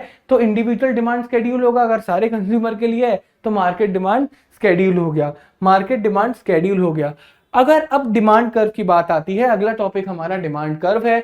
डिमांड कर्व क्या होता है, अगर हम लोग डिमांड शेड्यूल को, जो हमारी टेबल थी, उस टेबल को अगर हम लोग ग्राफिकली रिप्रेजेंट कर देते हैं ओवर द ग्राफ, तो हमारा क्या बन जाता है, हमारा डिमांड कर्व बन जाता है। तो graphical representation of the demand schedule is the demand curve. Demand curve क्या होता है? Graphical representation of the demand schedule ही हमारा डिमांड कर्व होता है। ये हमें क्या रिप्रेजेंट करता है? अगर आप हमें यहाँ पर देखोगे, अगर आप इस कर्व के अंदर देखोगे, अगर आप इस डिमांड शेड्यूल के अंदर देखोगे, तो इस डिमांड शेड्यूल के अंदर आपको इनवर्स रिलेशन देखने को मिल रहा होगा कि हमारा प्राइस बढ़ रहा है, क्वांटिटी कम हो रही है। यहाँ पर भी हमारा प्राइस बढ़ रहा है तो हमारी मार्केट डिमांड क्या हो रही है? हमारी मार्केट डिमांड बच्चों कम हो रही है। तो आपको एक इनवर्स रिलेशन देखने को मिल रहा होगा। तो ये इनवर्स रिलेशन जो है आपको डिमांड कर्व में भी जाकर क्या होगा? रिफ्लेक्ट होगा। यही इनवर्स रिलेशन आपका डिमांड कर्व में भी जाकर बच्चों रिफ्लेक्ट होगा।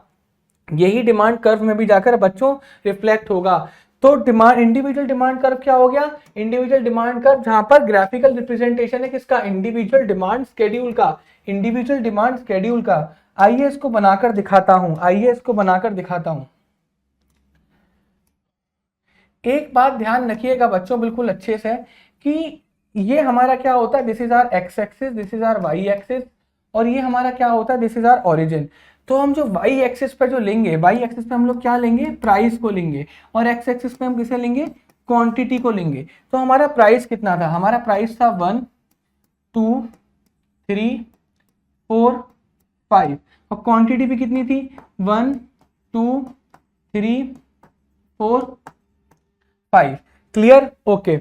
अगर हम लोग देखें ध्यान से, तो ध्यान से देखिएगा, जब मेरा प्राइस 1 रुपये था तो मैं 5 कमोडिटी कंज्यूम कर रहा था, बिल्कुल 5 कमोडिटी कंज्यूम कर रहा था, 5 कमोडिटी की डिमांड कर रहा था। जब प्राइस 2 रुपये था तो विपुल क्या बोलते हैं? 4 कमोडिटी की डिमांड कर रहा था। जब प्राइस 3 रुपये था तो विपुल 3 कमोडिटी की डिमांड कर रहा था। जब प्राइस 4 रुपये था तो विपुल 2 कमोडिटी की डिमांड कर रहा था। जब प्राइस 5 रुपये था तो विपुल सिर्फ और सिर्फ 1 कमोडिटी की डिमांड कर रहा था। और जब हम इसको कनेक्ट कर देंगे तो ये बच्चों हमारे पास बनकर आ गया, ये हमारे पास बनकर आ गया बच्चों डिमांड कर्व। ये हमारा क्या हो गया बच्चों? ये हमारा हो गया बच्चों demand curve. This is our demand curve, this is our demand curve. I hope सबको क्लियर होगा, आई होप सबको क्लियर होगा, है ना। अब इसी तरीके से हम लोग मार्केट डिमांड कर्व भी बना देंगे, इसी तरीके से हम लोग मार्केट डिमांड कर्व भी बना देंगे। तो अगर हम लोग मार्केट डिमांड कर्व को देखते हैं तो सेम कॉन्सेप्ट इसमें भी लेके चलेंगे। ये हमारा वाई एक्सिस है, ये हमारा एक्स एक्सिस है ना। और वाई एक्सिस पे हम लोग क्या लेते हैं? प्राइस को लेते हैं। एक्स एक्सिस पे हम लोग किसे लेते हैं? क्वांटिटी को लेते हैं। तो यहाँ पर हमारा प्राइस और क्वांटिटी क्या है? ठीक है, अगर देखो प्राइस हमारा वही है 1 2 3 4 5, और हमारी क्वांटिटी क्या क्या थी? 3। अगर हम लोग यहाँ पर अपनी क्वांटिटी को देखें, मैं आपको दिखा देता हूँ क्योंकि वो तो आपको याद होगा। मार्केट डिमांड कर्व में आपको थोड़ी सी प्रॉब्लम आ सकती है। ये देखिए, ये हमारी थी 6 9 12 15 18। तो क्या हम लोग 3 के गैप पे नहीं ले सकते? तो 0 के बाद हम लोग 3 से स्टार्ट करके नहीं कर सकते, 0 के बाद हम लोग 3 से स्टार्ट करके कर सकते हैं। आ जाइए, ये रहा। तो 3 6 9 12 15 18। तो जब हम इसको देखेंगे तो 1 रुपए के प्राइस पे मैं 18 यूनिट खरीद रहा था, 2 रुपए के प्राइस पे मैं 15 यूनिट खरीद रहा था, 3 रुपए के प्राइस पे मैं 12 यूनिट खरीद रहा था, 4 रुपए के प्राइस पे मैं 6 यूनिट खरीद रहा था, सॉरी 9 यूनिट खरीद रहा था, सॉरी 9 यूनिट खरीद रहा था। ठीक है, ये 12 इधर नहीं आएगा, ये 12 इधर आएगा। क्लियर? और 5 रुपए के प्राइस पे मैं टोटल मिला के 6 यूनिट खरीद रहा था। ठीक है, तो जब इसको मैं कनेक्ट करूंगा तो कुछ इस तरीके का आएगा।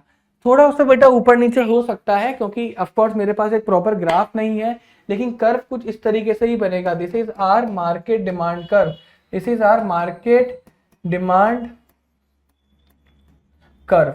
आपको एक बात मैं यहाँ पर क्लियर कर देता हूं कि जो हमारा मार्केट डिमांड कर्व होता है वो फ्लैटर होता है किससे? इंडिविजुअल डिमांड कर्व से। यहाँ पर वो इस चक्कर में नहीं दिखेगा क्योंकि मैंने 3 का गैप लिया है। अगर मैं वैसे ही डायमेंशन लेके चलता 1 2 3 4 5 6 7 8 9 10 18 तक, तो ये आपको ग्राफ कुछ इस तरीके का दिखाई देता है ना। आपको जो इंडिविजुअल डिमांड कर्व है वो कुछ ऐसा दिखाई देता, लेकिन आपको जो मार्केट डिमांड कर्व है वो कुछ ऐसा दिखाई देता। ये होता है एक्चुअल में मार्केट डिमांड कर्व। वो यहाँ पर क्यों नहीं बना? क्योंकि मैंने 3 का गैप ले लिया। अगर मैं 2 का गैप या 1 का गैप ही लेता जैसे मैंने इंडिविजुअल डिमांड कर्व में लिया था, तो आपका मार्केट डिमांड कर्व किसी इस तरीके से निकल कर आता। ये है एक्चुअल में मार्केट डिमांड कर्व, ये है एक्चुअल में मार्केट डिमांड कर्व। और आपको ये बहुत अच्छे से याद रखना है क्योंकि इसके ऊपर एमसीक्यूज बनते हैं कि मार्केट डिमांड कर्व क्या होता है, फ्लैटर होता है। क्या होता है, थोड़ा फ्लैट होता है। अगर आप इसमें देखोगे तो ये ज्यादा स्टीपर है, इसकी स्लोप ज्यादा है, इसकी स्लोप कम है, तो ये फ्लैटर होता है, flatter than individual demand curve, flatter than individual demand curve. ठीक है, ये बात बच्चों अच्छे से याद रखिएगा। चलिए नेक्स्ट टॉपिक पे बढ़ते हैं जो कि हमारा slope of demand curve.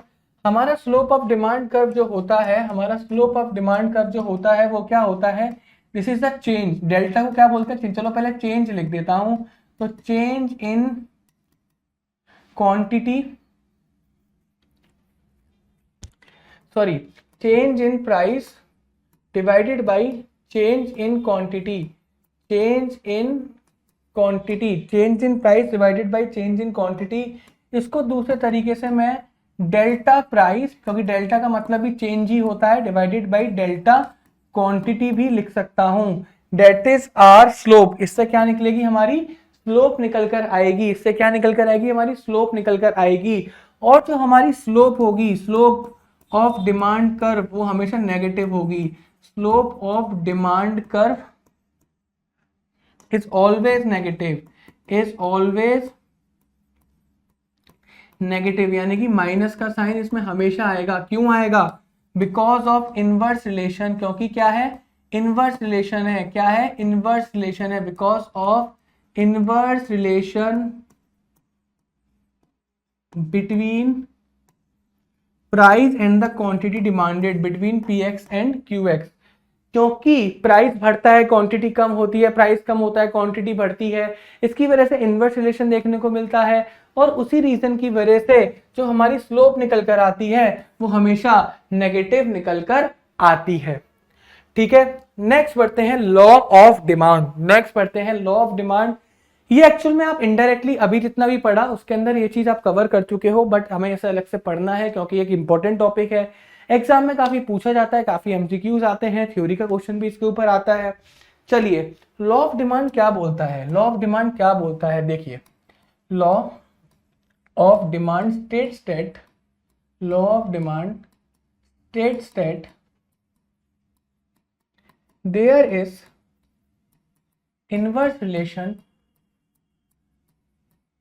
inverse relation between price and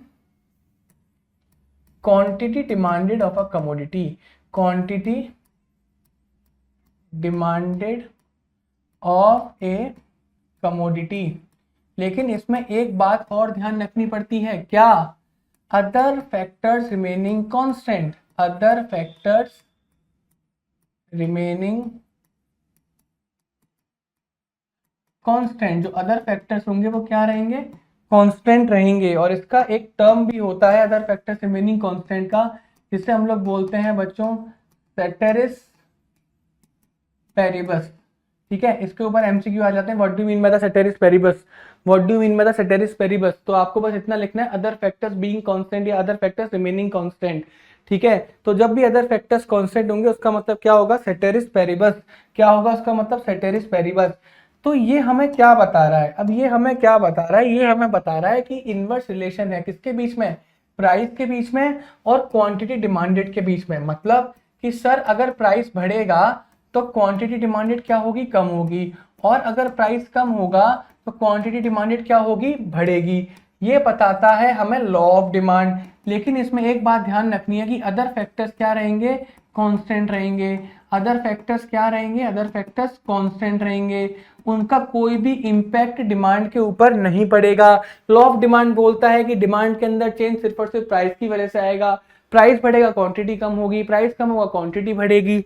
other factors का कोई भी रूल नहीं आएगा, वो फैक्ट्स वो सेम रहेंगे, वो कांस्टेंट रहेंगे। इसी को हम लोग सेटेरिस पेरिबस भी बोलते हैं। और दोबारा से मैं याद करा देता हूं कि अदर फैक्टर्स कौन से होते हैं, PRYTESD पॉपुलेशन, ये हमारे अदर फैक्टर्स होते हैं। ये हमें क्या बोलता है, लॉ ऑफ डिमांड बोलता है, ये हमें लॉ ऑफ डिमांड बोलता है।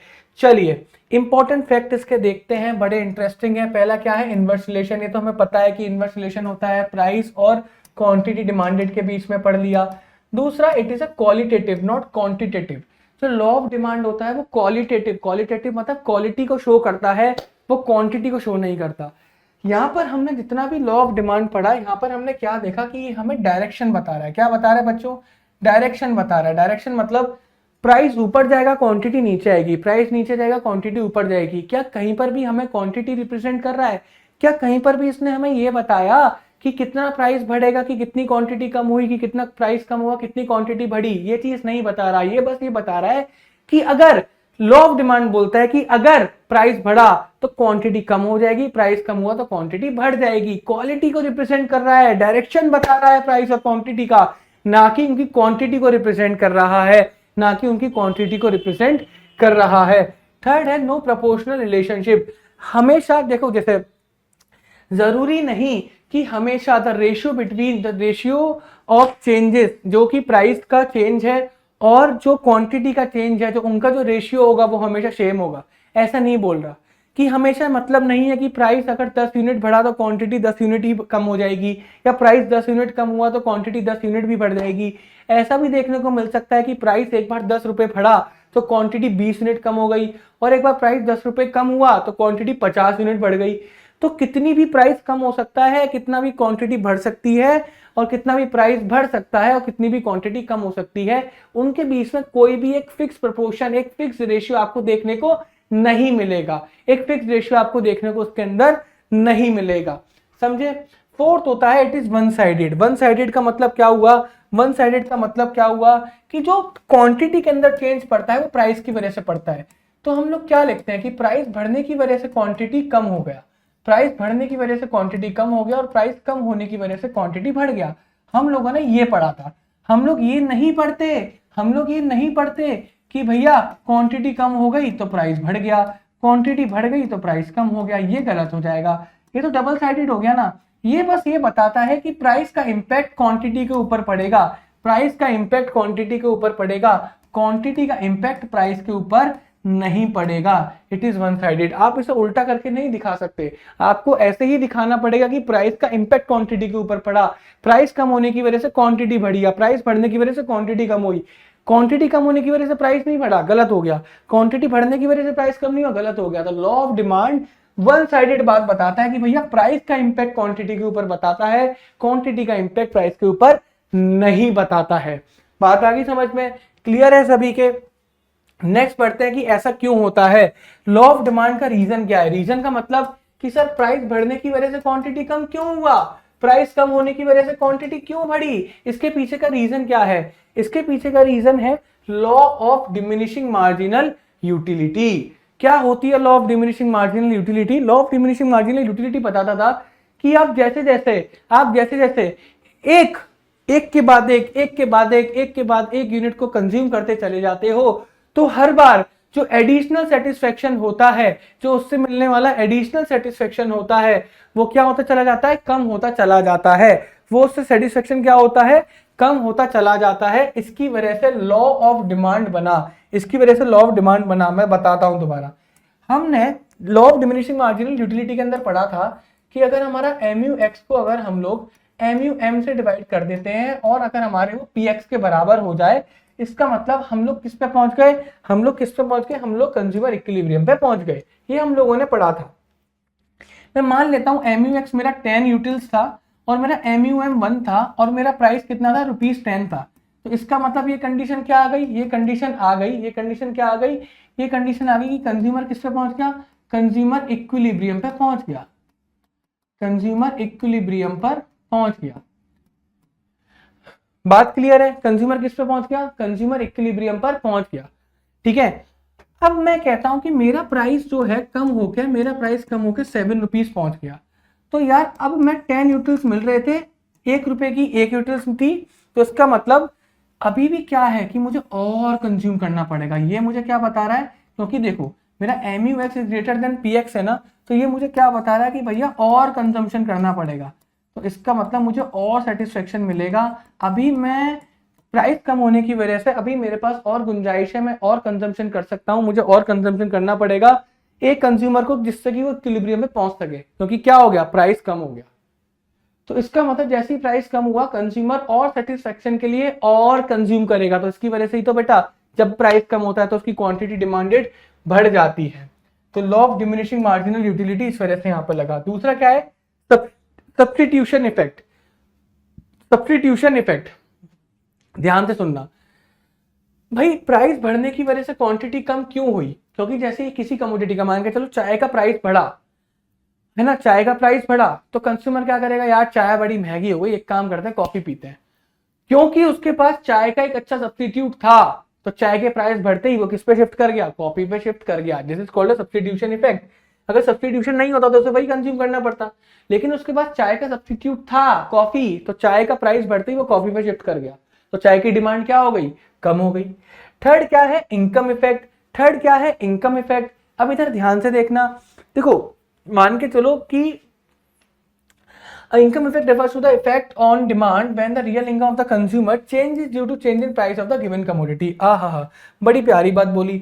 मैं मान के चलो बाजार में कपड़े लेने गया, मैं बाजार में कपड़े लेने गया और मेरे पास पड़े हुए हैं बच्चों 2000 रुपीज पड़े हुए हैं, मेरे पास कितने रुपए पड़े हुए हैं, 2000 रुपीज पड़े हुए हैं।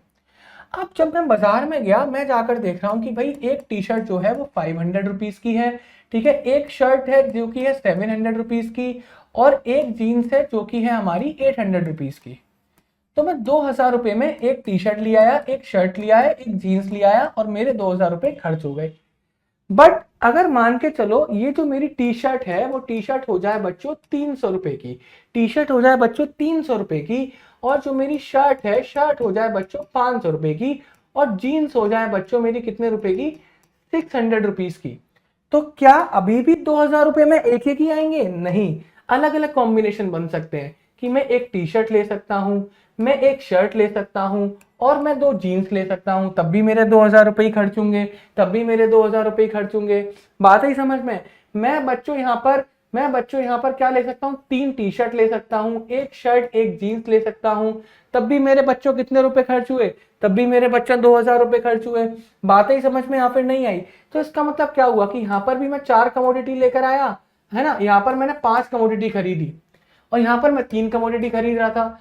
तो एक्चुअल में जब प्राइस कम हुआ तो मेरी इनकम की जो वैल्यू थी वो इंक्रीज हो गई। बात ही समझ में। सेम इनकम में, सेम 2000 रुपए में जब प्राइस ज्यादा था मैं 3 यूनिट खरीद पा रहा था, लेकिन जब मेरा प्राइस कम हो गया तो मेरी इस इनकम की, इस 2000 रुपए की वैल्यू इंक्रीज कर गई, मेरी इनकम एक तरीके से बढ़ गई, और मैं अब ज्यादा कमोडिटी खरीद सकता हूं। आपको आया मतलब समझ में। तो ये भी एक रीजन होता है। फोर्थ क्या होता है, एडिशनल कस्टमर। बेटा जब सस्ता मिलता है तो और ज्यादा कस्टमर के बजट में चीजें पहुंच जाती है। आपने देखा होगा जब सेल लगती है किसी अच्छी ब्रांड के ऊपर तो बहुत सारे कस्टमर उस सेल पे क्या करने लगते हैं, सामान खरीदने लगते हैं। क्यों कि जब कोई चीज 2000 की थी तो बड़ी महंगी थी यार, हमारे बजट से बाहर है, हम खरीदने नहीं जाएंगे। लेकिन अगर वही चीज सेल में 1000 रुपए की मिल रही होगी तो वो बहुत सारे लोगों के और बजट में आ जाएगी, जिसकी वजह से वो एडिशनल कस्टमर जो होंगे उससे जाके खरीदने लगेंगे, बिकॉज प्राइस कम होने की वजह से उनके बजट में ये सामान आने लगा है। डिफरेंट यूजेस क्या बच्चों, डिफरेंट यूजेस। देखो जब भी प्राइस किसी कमोडिटी का बढ़ जाता है, its uses get restricted to the most important purpose and demand for the less important uses get reduce. एक इसका एग्जांपल लेते हैं मिल्क का। मिल्क का एक ही यूजेस है, मिल्क के सर सेवरल यूजेस हैं। मिल्क से पनीर बनता है, दही बनता है, आइसक्रीम बनती है, मिठाइयाँ बनती हैं। मिल्क को रॉ मिल्क भी एक तरीके से बेचा जाता है जो डायरेक्टली लोग कंज्यूम करते हैं। तो मिल्क के सेवरल यूजेस हैं। अगर कल को मिल्क के प्राइस अचानक से 5-10 रुपए बढ़ जाते हैं पर लीटर पे, तो आपको क्या देखने को मिलेगा कि मिल्क की डिमांड अचानक से कम हो जाएगी, कि लोग क्या करेंगे, उसे बिल्कुल जो हमारी नेसेसिटी होगी ना उसके लिए मिल्क को यूज करेंगे, कि जो लोग अपने घर पर डेली पीने के लिए लेके जा रहे हैं उसमें तो शायद आपको डिमांड में कमी ना दिखे, लेकिन जो मिल्क बाकी जगह पर कंज्यूम हो रहा था आइसक्रीम बनाने के लिए, पनीर बनाने के लिए, दही बनाने के लिए, वहां पर मिल्क का कंजम्पशन कम हो जाएगा, जिसकी वजह से मिल्क की डिमांड क्या हो जाएगी, कम हो जाएगी। तो जहां पर सेवरल यूजेस होते हैं, प्राइस बढ़ने की वजह से जो लेस इंपॉर्टेंट यूजेस होते हैं उनमें उनका जो वहां पर जो यूज होता है वो रेस्ट्रिक्ट हो जाता है कि वहां पर चीजें इस्तेमाल नहीं होंगी। जो मोस्ट इंपॉर्टेंट यूजेस होंगे वहीं पर चीजें क्या होंगी, आपकी यूज करी जाएंगी। क्या ये क्लियर है सभी को? तो इस वजह से क्या होता है कि प्राइस बढ़ने की वजह से क्वांटिटी कम होती है और प्राइस कम होने की वजह से क्वांटिटी इंक्रीज कर जाती है बच्चों, इंक्रीज कर जाती है। नेक्स्ट पढ़ते हैं exception to the law of demand.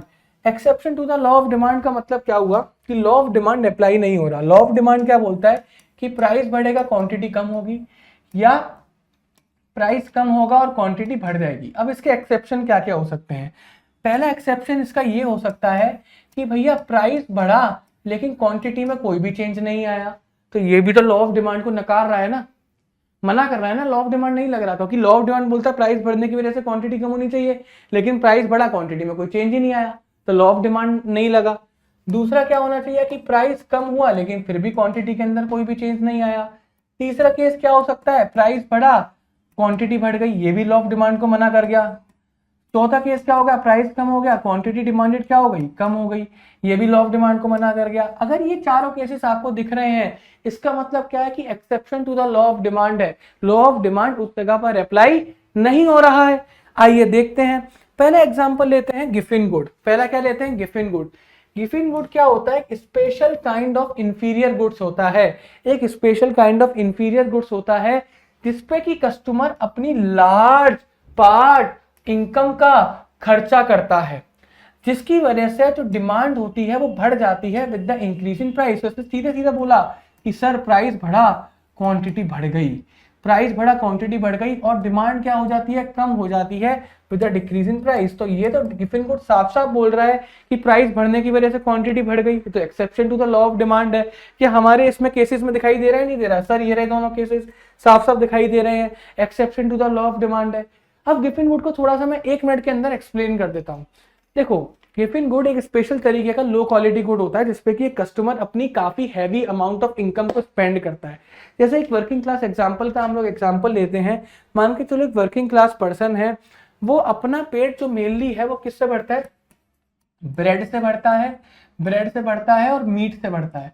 तो उसे क्या चाहिए होता है, मान के चलो वो 60% तो ब्रेड खाएगा और 40% क्या खाएगा, मीट खाएगा। अब क्या हुआ कि सर मीट का प्राइस भी इंक्रीज हो गया और ब्रेड का प्राइस भी इंक्रीज हो गया, जिसकी वजह से उसने ये चीज देखी कि क्योंकि मीट का प्राइस इंक्रीज हो चुका है तो अब मैं मीट अफोर्ड नहीं कर सकता, तो मुझे किसके ऊपर रिलाई रहना पड़ेगा, मुझे रहना पड़ेगा ब्रेड के ऊपर रिलाई। और ब्रेड क्या है मेरा, ब्रेड है मेरा गिफिन गुड्स। तो क्योंकि अब उसको अपनी पूर्ति ब्रेड से ही करनी पड़ेगी तो उसे मजबूरी में प्राइस बढ़ने के बाद भी ब्रेड को ज्यादा कंज्यूम करना पड़ेगा। This is called the Giffen paradox. ये क्या है, गिफिन पैराडॉक्स है। ठीक है, बात आई समझ में, यहाँ पे नहीं आई कि भैया मीट का प्राइस बढ़ा, मीट अफोर्ड नहीं कर सकता, लेकिन मुझे अपनी पेट तो पूरा भरना ही है ना, अपनी डाइट तो पूरी लेनी है, तो ब्रेड का प्राइस बढ़ गया है, चलो कोई बात नहीं, लेकिन ब्रेड को एक्स्ट्रा खाकर ही मैं अपना पेट भरूंगा। तो प्राइस बढ़ा फिर भी वो ब्रेड को ज्यादा खा रहा है। बात आई समझ में, क्लियर है नहीं क्लियर है, ये है गिफिन गुड का। दूसरा क्या होता है, स्टेटस सिंबल गुड्स और गुड्स ऑफ ऑस्टेंटेशन। इसका मतलब क्या कि जो गुड्स मार्केट में आपका स्टेटस रिप्रेजेंट करते हैं, जैसे रोल्स रॉयस है, गोल्ड है, प्लेटिनम है, आईफोन है। आईफोन में अब नहीं मानता बट ठीक है, 4-5 साल पहले का एग्जांपल ले लेते हैं, आईफोन भी अपने आप में एक स्टेटस सिंबल गुड हुआ करता था। आज के टाइम पर तो हर दूसरा छपरी लेके घूम रहा है। ठीक है, खरीदना बड़ा आसान है, एक लोन लो, आपको ईएमआई भरते रहो 6-7 हज़ार रुपए महीने की, आपको आईफोन मिल जाएगा, बहुत आसान है खरीदना। ठीक है, तो आईफोन 4 साल पहले का एग्जांपल लेते हैं, आईफोन उस टाइम पे स्टेटस सिंबल गुड था, उस टाइम पे इसे खरीदना इतना ज्यादा आसान नहीं था। तो अब ऐसे गुड्स में क्या होता है कि जो गुड्स लोगों के स्टेटस को रिप्रेजेंट करते हैं, उनकी अमीरी को दिखाते हैं, तो लोग क्या चाहते हैं कि इनका प्राइस और बढ़े, तो हम इसे और खरीदें ताकि हम लोग और ज्यादा अमीर लगे। तो जो स्टेटस सिंबल गुड्स होते हैं ना, उनका डिमांड पता कभी बढ़ता है, उनका डिमांड तभी बढ़ता है जब प्राइस इंक्रीज होगा। तो प्राइस इंक्रीज से स्टेटस सिंबल गुड्स का डिमांड बढ़ेगा, और जब प्राइस कम हो जाएगा फिर किस बात का, फिर तो हर कोई खरीद लेगा ना। तो क्यों स्टेटस सिंबल है, क्योंकि इतना महंगा है कि हर कोई अफोर्ड नहीं कर सकता, कुछ गिने चुने लोग अफोर्ड कर सकते हैं। जैसे रोलेक्स की घड़ी, तो वो रोलेक्स की घड़ी का प्राइस इतना बढ़ेगा ना, लोग उतना ज्यादा उसे खरीदेंगे। क्यों खरीदेंगे अमीर लोग उतना ज्यादा उसे, क्योंकि उनके स्टेटस को रिप्रेजेंट करेगा। देखो सबकी खरीदना बस की नहीं है, मेरे पास है, I am different, my status is different, my standard is different. बात ही समझ में फिर नहीं आई। तो इस वजह से क्या रिप्रेजेंट करता है, ये क्या रिप्रेजेंट करता है कि प्राइस बढ़ने की वजह से क्वांटिटी इंक्रीज हुई, लॉ ऑफ डिमांड को सीधा सीधा नकार रहा है।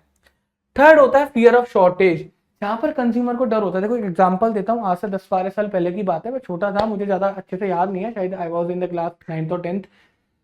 तो हुआ क्या था उस टाइम पे, मार्केट में अफवाह उड़ी थी कि चीनी मार्केट से खत्म होने वाली है, क्योंकि इस बार शुगर केन की खेती अच्छी नहीं हुई, तो चीनी का स्टॉक गवर्नमेंट के पास है नहीं, मार्केट के अंदर चीनी का शॉर्टेज होगा। चीनी का जो उस टाइम पर रेट था, मुझे अभी तक एग्जैक्टली याद है, वो 28 रुपए पर किलो था, और चीनी का जो रेट था वो मार्केट में 36 से 38 रुपीज पहुंच गया था। और लोग फिर भी खरीदे जा रहे थे, खरीदे जा रहे थे, खरीदे जा रहे थे, प्राइस बढ़ने के बाद भी खरीद रहे थे, प्राइस बढ़ने के बाद भी डिमांड बढ़ रही थी। क्यों हो रहा था ऐसा? क्योंकि लोगों के मन में डर था कि चीनी की शॉर्टेज है, अगर हम लोग चीनी अब नहीं खरीद कर रखेंगे तो हमें फीकी चाय पीनी पड़ेगी, हमें मिठाइयों में बिना चीनी के, फिर मिठाई किस बात की रही बच्चों, बात ही समझ में।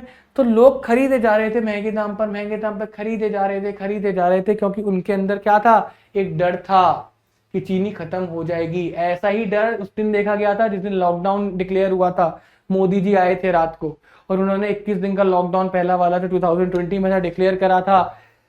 90 रुपए की रिफाइंड की थैली हमने 150 रुपए तक की खरीदी थी, हमारे अंदर भी डर आ गया था, मतलब मैंने नहीं, पापा ज्यादा वो हो गए थे कि नहीं कल से दुकानें नहीं खुलेंगी, ये वो। मैंने कहा पापा खुलेंगी, डेली नीड्स को तो कोई मना नहीं कर सकता, कितनी भी बीमारी आ जाए, कुछ हो जाए। अब वो बीमारी से बचाएंगे कि बीमारी से ना मरे, तो भूखे पेट मर जाएंगे। अचानक से आके बोलेंगे तो लोग राशन कहाँ से इकट्ठा करेंगे? और वही हुआ, लोगों ने उस रात डर में दुगने दुगने रेट पर अपने घर का राशन खरीदा, और अगले दिन नोटिफिकेशन आया कि 7 से 11 मार्केट खुलेगी। अब गवर्नमेंट की ये बात बड़ी अच्छी है, मोदी जी आते हैं, कहते हैं रात को 12 बजे से नोट बंद। वो पूरी बात तो बता के जाओ कि बैंक से बदल जाएंगे, पेट्रोल पंप पर चला लोगे, पेट्रोल में पुराने नोट चल जाएंगे, हॉस्पिटल्स में पुराने नोट चल जाएंगे, पूरी बात बता के नहीं जाते, लोगों का बीपी बढ़ा के चले जाते हैं। ऐसे लॉकडाउन में करा था, वो चले गए, उनके चेले चपेटे आते हैं, फिर जाके पूरी गाइडलाइन पढ़वाते हैं, वो मेन बात बता जाते हैं, जो मेन चीज होती है वही भूल जाते हैं, लोगों का बीपी बढ़ जाता है, बेचारों के पैसे खर्च हो जाते हैं। ठीक है। फोर्थ होता है इग्नोरेंस, अगर कस्टमर को पता ही नहीं है कि मार्केट में सेम गुड सस्ते में अवेलेबल है, वो तब भी महंगे में खरीदता रहेगा, तब भी महंगे में खरीदता रहेगा, तो प्राइस क्या रहेगा, हाई रहेगा, और क्वांटिटी भी क्या रहेगी, ज्यादा रहेगी।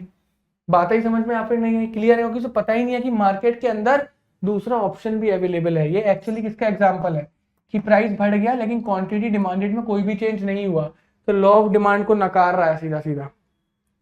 फैशन रिलेटेड गुड्स, बेटा लड़कियों को देखा है ना, जहां पर उन्हें कोई चीज पसंद आ गई फिर नहीं देखती महंगा है सस्ता है क्या नहीं है, खरीदना है तो मतलब खरीदना है, तो उन्हें कोई चीज पसंद आ गई, स्टिल प्राइस हाई है, लेकिन डिमांड क्या करेंगी, ज्यादा करेंगे, because we like it, we like it, ये हमारे शरीर पे पहन के कितना अच्छा लगेगा। लड़कों में भी ये सारी चीजें होती हैं बच्चों, होती हैं। डिपेंड ये करता है कि लड़कियों के अंदर हर सिनारियों में, हर केस में ये रहता है, लड़कों के अंदर, चलो लड़कों से बोलो तो सही, क्रश से मिलने जाना है तो वो फिर नहीं देखेगा कितना महंगा आइटम है कितना नहीं है, खरीदना है तो मतलब खरीदना है, अगर उसे पता है कि उसकी बंदी इस आइटम से पट जाएगी तो वही आइटम खरीद के लेके जाएगा। इट डजेंट मैटर कि वो कितना महंगा है, क्वांटिटी डिमांडेड पे कोई फर्क नहीं पड़ेगा, चाहे प्राइसेस कितना भी ज्यादा हाई क्यों ना सही।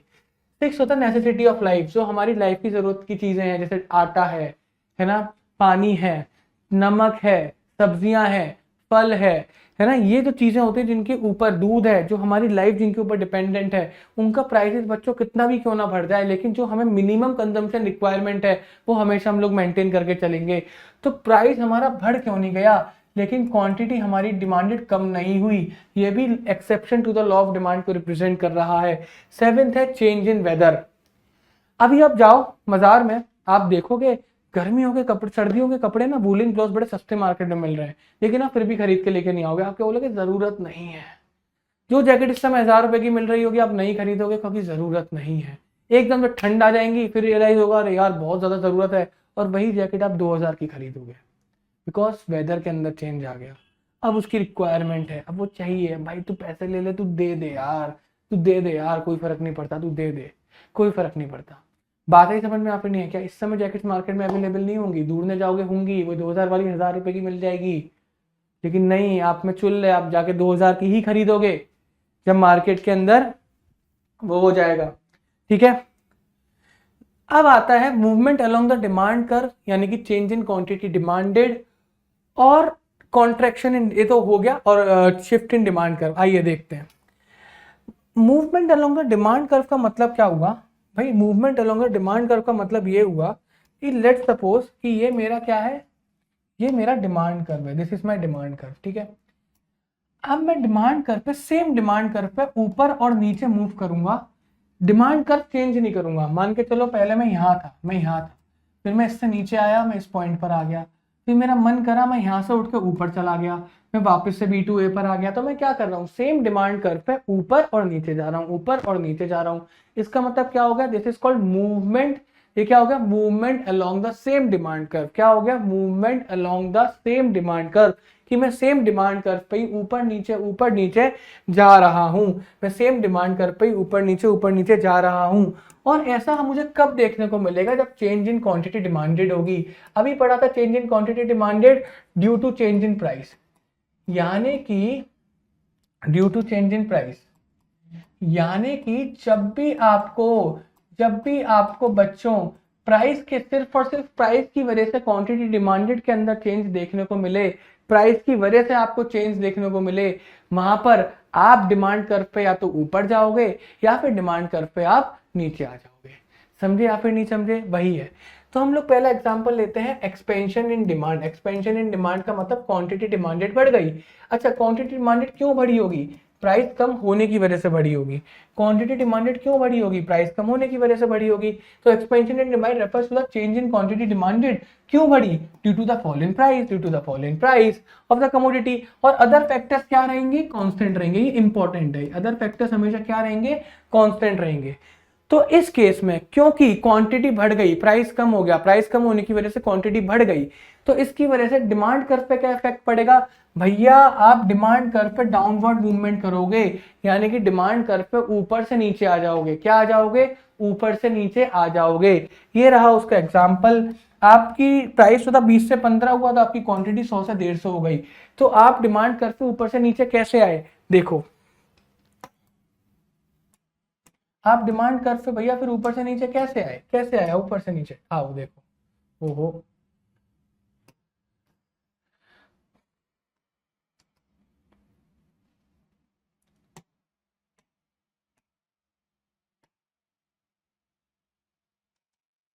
आपके दो प्राइस थे। पहला प्राइस आपका क्या था, आपके दो प्राइसेस थे। एक प्राइस था आपका 20 रुपए और दूसरा प्राइस था आपका 15 रुपए। एक प्राइस था आपका 20 रुपए, दूसरा प्राइस था 15 रुपए। एक यूनिट थी आपकी 100 रुपए, एक थी 150 रुपए। ये तो आपको पता होगा ना, एक्स एक्सिस पे क्वांटिटी आती है, वाई एक्सिस पे प्राइस आता है। क्लियर है नहीं क्लियर? तो अगर आप इस जगह पर जरा अपने दिमाग का सही इस्तेमाल करेंगे तो आप क्या देखोगे, इधर देखो, 20 रुपए पे आप कितनी क्वांटिटी कंज्यूम कर रहे हो, एक सेकेंड, 20 रुपए पे आप 100 क्वांटिटी कंज्यूम कर रहे हो। इसे थोड़ा मैं चेंज कर देता हूँ ना, 20 रुपए पे आप कितनी क्वांटिटी परचेस कर रहे हो, 20 रुपए पे आप 100 क्वांटिटी परचेस कर रहे हो, आप 100 क्वांटिटी परचेस कर रहे हो। लेकिन जैसे ही आपकी 15 हुई, जैसे ही आपकी 15 रुपए प्राइस हुआ, तो आपकी जो क्वांटिटी डिमांडेड थी वो कितनी हो गई, 150 हो गई। कितनी हो गई, 150 हो गई। तो मैं यहाँ पर आपसे ये बोल सकता हूँ कि जब आप पहले 20 रुपए के प्राइस पर थे, यानी कि आप ए पॉइंट पर थे, है ना, लेकिन जैसे ही प्राइस आपका 20 से 15 हुआ तो आपकी क्वांटिटी 100 से 150 हो गई, तो आप किस पर आ गए, आप पॉइंट नंबर बी पर आ गए। क्या आप ऊपर से नीचे नहीं आए? क्या ये आपको डाउनवर्ड स्लोपिंग, डाउनवर्ड मूवमेंट दिखाई दे रहा है, नहीं दे रहा? क्या ये आपको डाउनवर्ड मूवमेंट दिखाई दे रहा है, नहीं दिख रहा? जल्दी से बच्चों, अगर आपको समझ में आ गया हो तो कमेंट सेक्शन में लिख जरूर देना, क्या ये आपको डाउनवर्ड मूवमेंट दिख रहा है या फिर नहीं दिख रहा?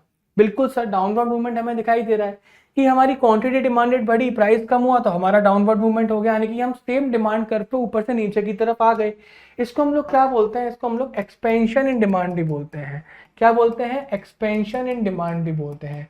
इसको अच्छे से याद रखिएगा, हम इसको क्या बोलते हैं, एक्सपेंशन इन डिमांड भी बोलते हैं। Beside the expansion in demand, क्या बोलते हैं हम इसे, एक्सपेंशन इन डिमांड भी बोलते हैं। चलिए नेक्स्ट आता है contraction in demand. Contraction in demand का मतलब क्या हुआ कि भैया जो क्वांटिटी डिमांडेड था वो कम हो गया, और किसकी वजह से कम हो गया, कि भाई प्राइस बढ़ा होगा। यही बात पहली वाली लाइन में दी रखी है।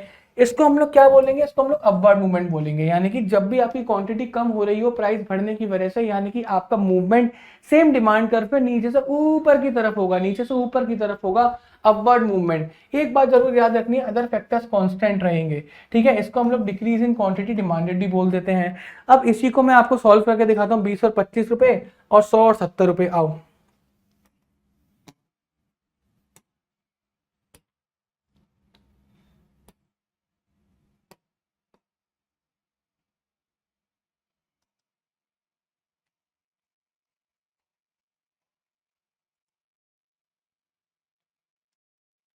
दो यहां पर ले लेते हैं।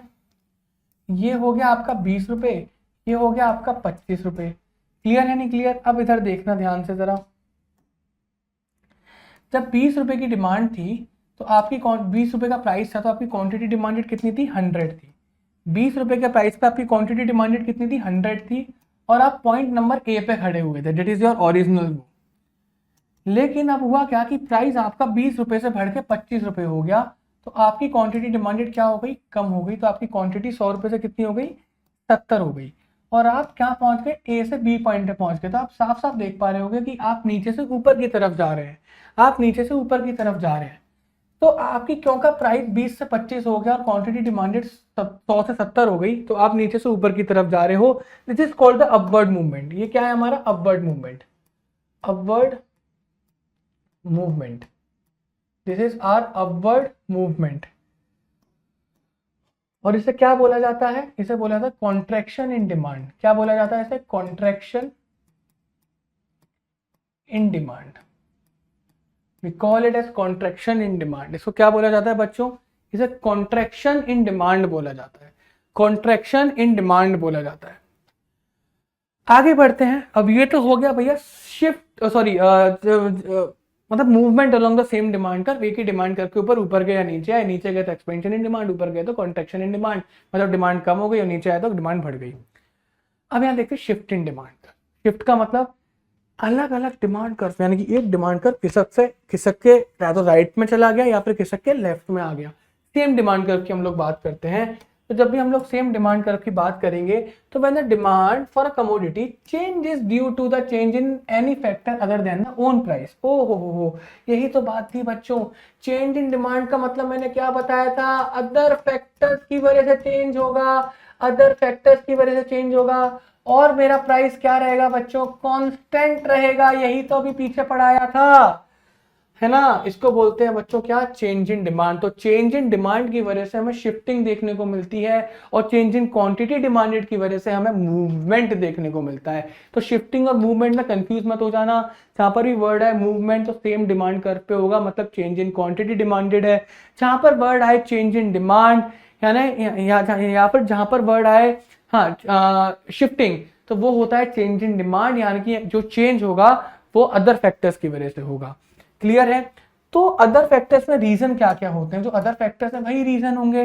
पहला रीजन हो गया प्राइस ऑफ रिलेटेड गुड्स। ये रीजन होगा प्राइस ऑफ रिलेटेड गुड्स, कि भैया रिलेटेड गुड्स के प्राइस में चेंज आए, इस वजह से डिमांड के अंदर चेंज आ गई, है ना। इनकम में चेंज आया, इस वजह से डिमांड के अंदर चेंज आ गया। थर्ड हो गया टेस्ट एंड प्रेफरेंसेस में चेंज आया, इस वजह से डिमांड के अंदर चेंज आ गया।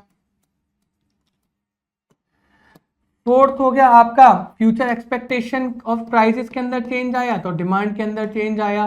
फ्यूचर एक्सपेक्टेशन ऑफ प्राइसेस, तो डिमांड के अंदर चेंज आ गया। Size and composition of population के अंदर चेंज आया, मैं सीधा सीधा पॉपुलेशन लिख देता हूं, तो डिमांड के अंदर चेंज आ गया। भैया पॉपुलेशन बढ़ गई, डिमांड बढ़ गई, पॉपुलेशन कम हो गई, डिमांड कम हो गई।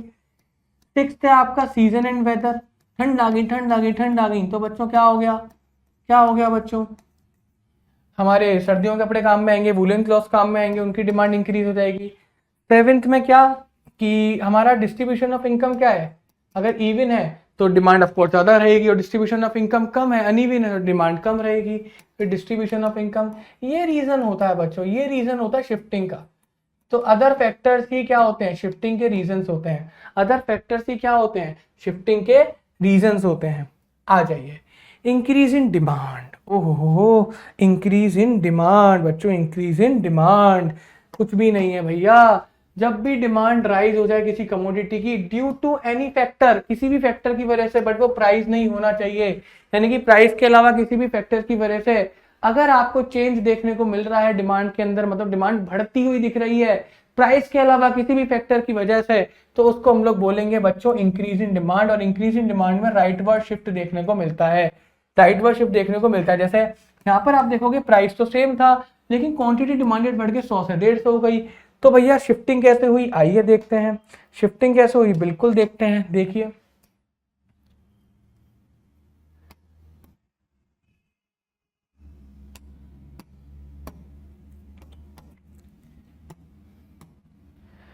Let's take an example. Let's suppose कि मेरा प्राइस कितना था, 20 था। इस पे प्राइस ही तो आता है, ये प्राइस आता है ना वाई एक्सिस पे, इस पे क्वांटिटी आती है। और क्वांटिटी कितनी थी मेरी, 100 थी। तो जहां पर ये दोनों टच करेंगे, ये दोनों जहां पर टच करेंगे, ओ हो, ये दोनों जहां पर टच करेंगे, टच क्या करेंगे,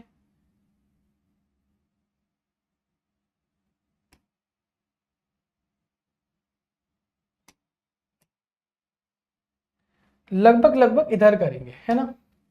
तो ये आ गया मेरा क्या,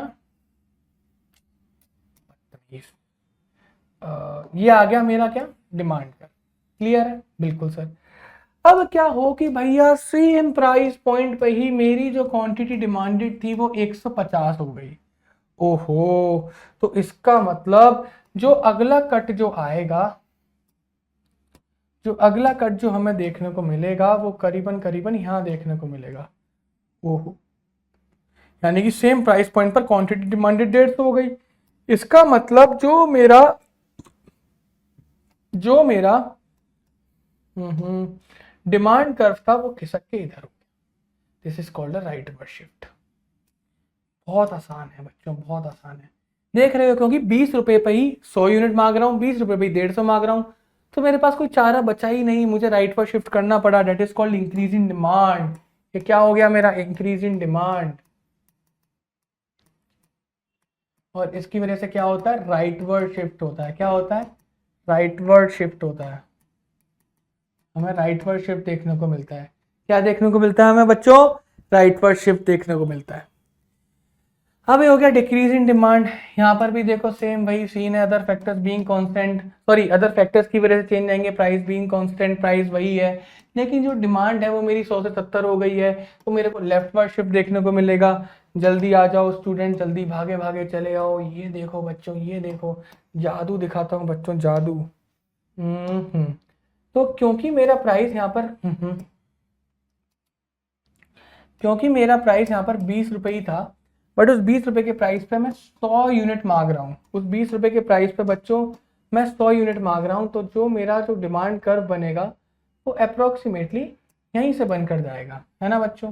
क्लियर है, नहीं क्लियर है, जो डिमांड कर्व है मेरा वो अप्रोक्सीमेटली यहीं से बनकर जाएगा। समझे या फिर नहीं समझे। बट एक गड़बड़ होगी बच्चों कि अब वो कह रहा है कि सेम 20 रुपए पे ही, 20 रुपए पे ही, सेम बच्चों 20 रुपए पे ही मेरा जो क्वांटिटी डिमांडेड है अब 70 हो गया। तो जिसकी वजह से जो नया आपको पॉइंट मिला वो यहाँ मिला। तो अब जो डिमांड कब जाएगा बच्चों, वो इधर से ही जाएगा। किधर से जाएगा, इधर से जाएगा। ये रहा नया डिमांड कर, ये रहा बच्चों नया डिमांड कर। तो आपको क्या देखने को मिला, लेफ्ट पर shift. This is called decrease in demand. ये क्या हो गया, decrease in demand, decrease in demand. और क्या देखने को मिला यहाँ पर हमें, लेफ्टवर्ड शिफ्ट देखने को मिला, लेफ्टवर्ड शिफ्ट देखने को मिला। तो आई होप आपको मूवमेंट और शिफ्टिंग बहुत अच्छे समझ में आ गई होगी। याद क्या रखना है कि मूवमेंट होता है बिकॉज द चेंज आया डिमांड के अंदर, वो प्राइस की वजह से आया। और शिफ्टिंग कब होता है कि अदर फैक्टर्स की वजह से चेंज आया। जब प्राइस की वजह से चेंज आएगा तो अदर फैक्टर्स कांस्टेंट रहेंगे, और जब अदर फैक्टर्स की वजह से चेंज आएगा तो बच्चों प्राइस कांस्टेंट रहेगा, बच्चों प्राइस कांस्टेंट रहेगा। अब हम लोग देखते हैं बच्चों काइंड्स ऑफ डिमांड। अब हम लोग देखते हैं बच्चों काइंड्स ऑफ डिमांड की डिमांड कितने कितने तरीके की होती हैं।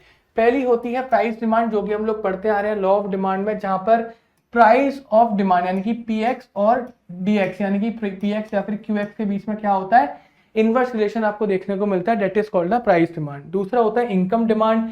इनकम डिमांड जहां पर इनकम और प्राइस, इनकम और डिमांड के बीच में आपको क्या देखने को मिलेगा, रिलेशन देखने को मिलेगा। पता है आपको कि अगर मेरी इनकम बढ़ी तो डिमांड बढ़ेगी, और मेरी इनकम कम हुई तो डिमांड क्या होगी, कम होगी। पॉजिटिव रिलेशन यहाँ पर देखने को मिलता है। थर्ड होता है क्रॉस डिमांड। थर्ड होता है क्रॉस डिमांड। जैसे क्रॉस डिमांड मतलब रिलेटेड गुड्स के प्राइस की वजह से क्वांटिटी डिमांडेड में चेंज आ गया। तो इसका मतलब क्या कि प्राइस ऑफ टी बढ़ने की वजह से, प्राइस ऑफ टी बढ़ने की वजह से डिमांड ऑफ कॉफी क्या हो गई, बढ़ गई। डिमांड ऑफ कॉफी क्या हो गई, बढ़ गई। तो ये आपने क्या देखने को मिला, this is called a cross demand, यानी कि एक क्रॉस गुड के प्राइस की वजह से हमारे करंट गुड की डिमांड में क्या आ गया, चेंज आ गया। दूसरा एग्जांपल क्या ले सकते हैं कि बच्चों प्राइस ऑफ टी के बढ़ने की वजह से, प्राइस ऑफ टी के बढ़ने की, क्योंकि चाय के प्राइस बढ़ गए तो चाय की डिमांड कम हो गई, तो बच्चों बिस्किट की भी क्या होगी, डिमांड कम। अब लोग भाई बिस्कुट कॉफी के साथ तो नहीं पियेंगे ना डुबाकर, तो प्राइस बढ़ा टी के, चाय महंगी हुई, कम पीना स्टार्ट करा तो बिस्कुट भी अब कम खा रहे हैं। This is called the cross demand का एग्जांपल। फोर्थ होता है जॉइंट डिमांड का, जहां पर डिमांड करी जाती है बच्चों साइमल्टेनियसली। डिमांड जो करी जाती है बच्चों कैसी करी जाती है, साइमल्टेनियसली, यानी कि एक दूसरे के साथ करी जाती है अगर हमें किसी पर्टिकुलर वांट को क्या करना है, सेटिस्फाई करना है।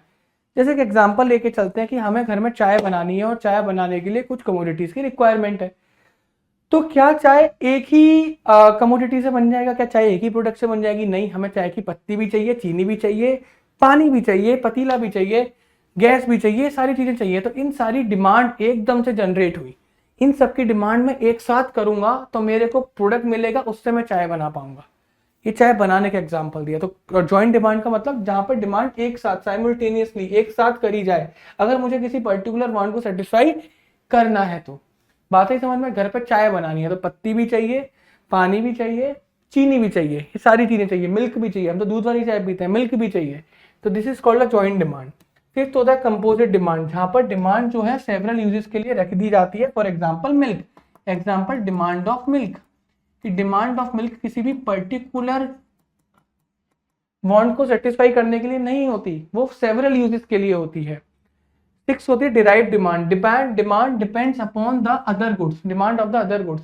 पेट्रोल की डिमांड डिपेंड करती है कार की डिमांड के ऊपर। मार्केट के अंदर गाड़ियों की डिमांड जितनी ज्यादा रहेंगी, जितनी ज्यादा गाड़ियां बिकेंगी, पेट्रोल की भी सेल उतनी ज्यादा ही होगी। अगर कल को कोई गाड़ी नहीं चलाएगा, अगर कल को कोई गाड़ी नहीं चलाएगा तो पेट्रोल की डिमांड क्या हो जाएगी, कम हो जाएगी। या फिर कल सभी लोग ईवी के ऊपर शिफ्ट कर जाएंगे तो ईवी की डिमांड बढ़ेगी तो पेट्रोल की डिमांड कम हो जाएगी। लेकिन ये वो डिमांड जो कि डिपेंड करती है किसी और कमोडिटी के डिमांड के ऊपर। तो पेट्रोल और डीजल इंजन की जब डिमांड बढ़ेगी तो पेट्रोल और डीजल की भी डिमांड बढ़ेगी, लेकिन अगर ईवी की डिमांड बढ़ेगी तो पेट्रोल और डीजल की डिमांड क्या हो जाएगी, कम हो जाएगी। समझे आप नहीं समझे? नेक्स्ट देखते हैं डायरेक्ट डिमांड। डायरेक्ट डिमांड मतलब वो सारी कमोडिटी जो कि किसी भी वांट्स को डायरेक्टली सेटिस्फाई कर देती है। मुझे डायरेक्टली भूख लग रही है, मैंने खाना खा लिया, मेरी वांट सेटिस्फाई हो गई, एग्जांपल फूड, डायरेक्टली मेरी डिमांड सेटिस्फाई हो गई। क्लियर है नहीं क्लियर है? सेवेंथ है ऑल्टरनेटिव डिमांड। ऑल्टरनेटिव डिमांड मतलब जहां पर मैं सेम डिमांड को फुलफिल करने के लिए मेरे पास अलग अलग ऑप्शंस अवेलेबल हैं। मतलब मेरे को भूख लग रही है, जो मेरी डिमांड है वो डिमांड मेरी किसकी है, फूड की है। क्या फूड एक ही तरीके का है? नहीं, मेरे पास तो अलग अलग है। बच्चों में बटर नान खा सकता हूँ, मैं बटर पनीर मसाला विद नान खा सकता हूँ बच्चों, बटर पनीर मसाला विद नान खा सकता हूँ बच्चों, मुझे बड़ी पसंद है। दाल मखनी विद नान खा सकता हूँ बच्चों, दूसरा ऑप्शन। तीसरा ऑप्शन मैं छोले भटूरे खा सकता हूँ बच्चों, मेरी जान है ये तो, मैं छोले भटूरे खा सकता हूँ बच्चों, तीसरा ऑप्शन है मेरे पास, है ना। मैं बच्चों राजमा चावल खा सकता हूँ। तो मैं अपनी एक डिमांड को फुलफिल करने के लिए मेरे पास कितने सारे ऑप्शंस हैं। तो इसको हम लोग बोलते हैं ऑल्टरनेटिव डिमांड। क्या बोलते हैं? Alternative demand. बात आई समझ में या फिर नहीं आई? बिल्कुल सर। नाइन्थ होता है कॉम्पिटिटिव डिमांड, जहां पर दो गुड्स एक दूसरे के क्लोज सब्स्टिट्यूट होते हैं और एक गुड की डिमांड बढ़ने की वजह से दूसरे गुड की डिमांड कम हो जाती है, या फिर एक गुड की डिमांड कम होने की वजह से दूसरे गुड की डिमांड बढ़ जाती है। तो क्लोज सब्स्टिट्यूट में नया एग्जांपल लेता हूं मैं, पेप्सी, पेप्सी नहीं बेटा, पेप्सी, पेप्सी और कोक, ओ हो सेम ही है। पेप्सी की मान के चलो डिमांड बढ़ी, पेप्सी की डिमांड बढ़ी तो कोक की डिमांड क्या हो जाएगी, कम हो जाएगी। या फिर पेप्सी की डिमांड कम होगी तो कोक की डिमांड बढ़ जाएगी। तो देखना यहाँ पर पेप्सी की डिमांड बढ़ने की वजह से कोक की डिमांड कम हो गई। क्यों कम हुई? क्योंकि लोग ज्यादा पेप्सी पीने लगे। इसका मतलब क्या रिप्रेजेंट होता है कि पेप्सी और कोक आपस में एक अच्छे सब्स्टिट्यूट है एक दूसरे के, और जहां पर कोक की डिमांड बढ़ी पेप्सी की डिमांड कम होगी। तो इसका मतलब ये भी रिप्रेजेंट करता है कि ये दोनों क्या एक दूसरे के अच्छे सब्स्टिट्यूट है। That is called the competitive demand, that is called the competitive demand.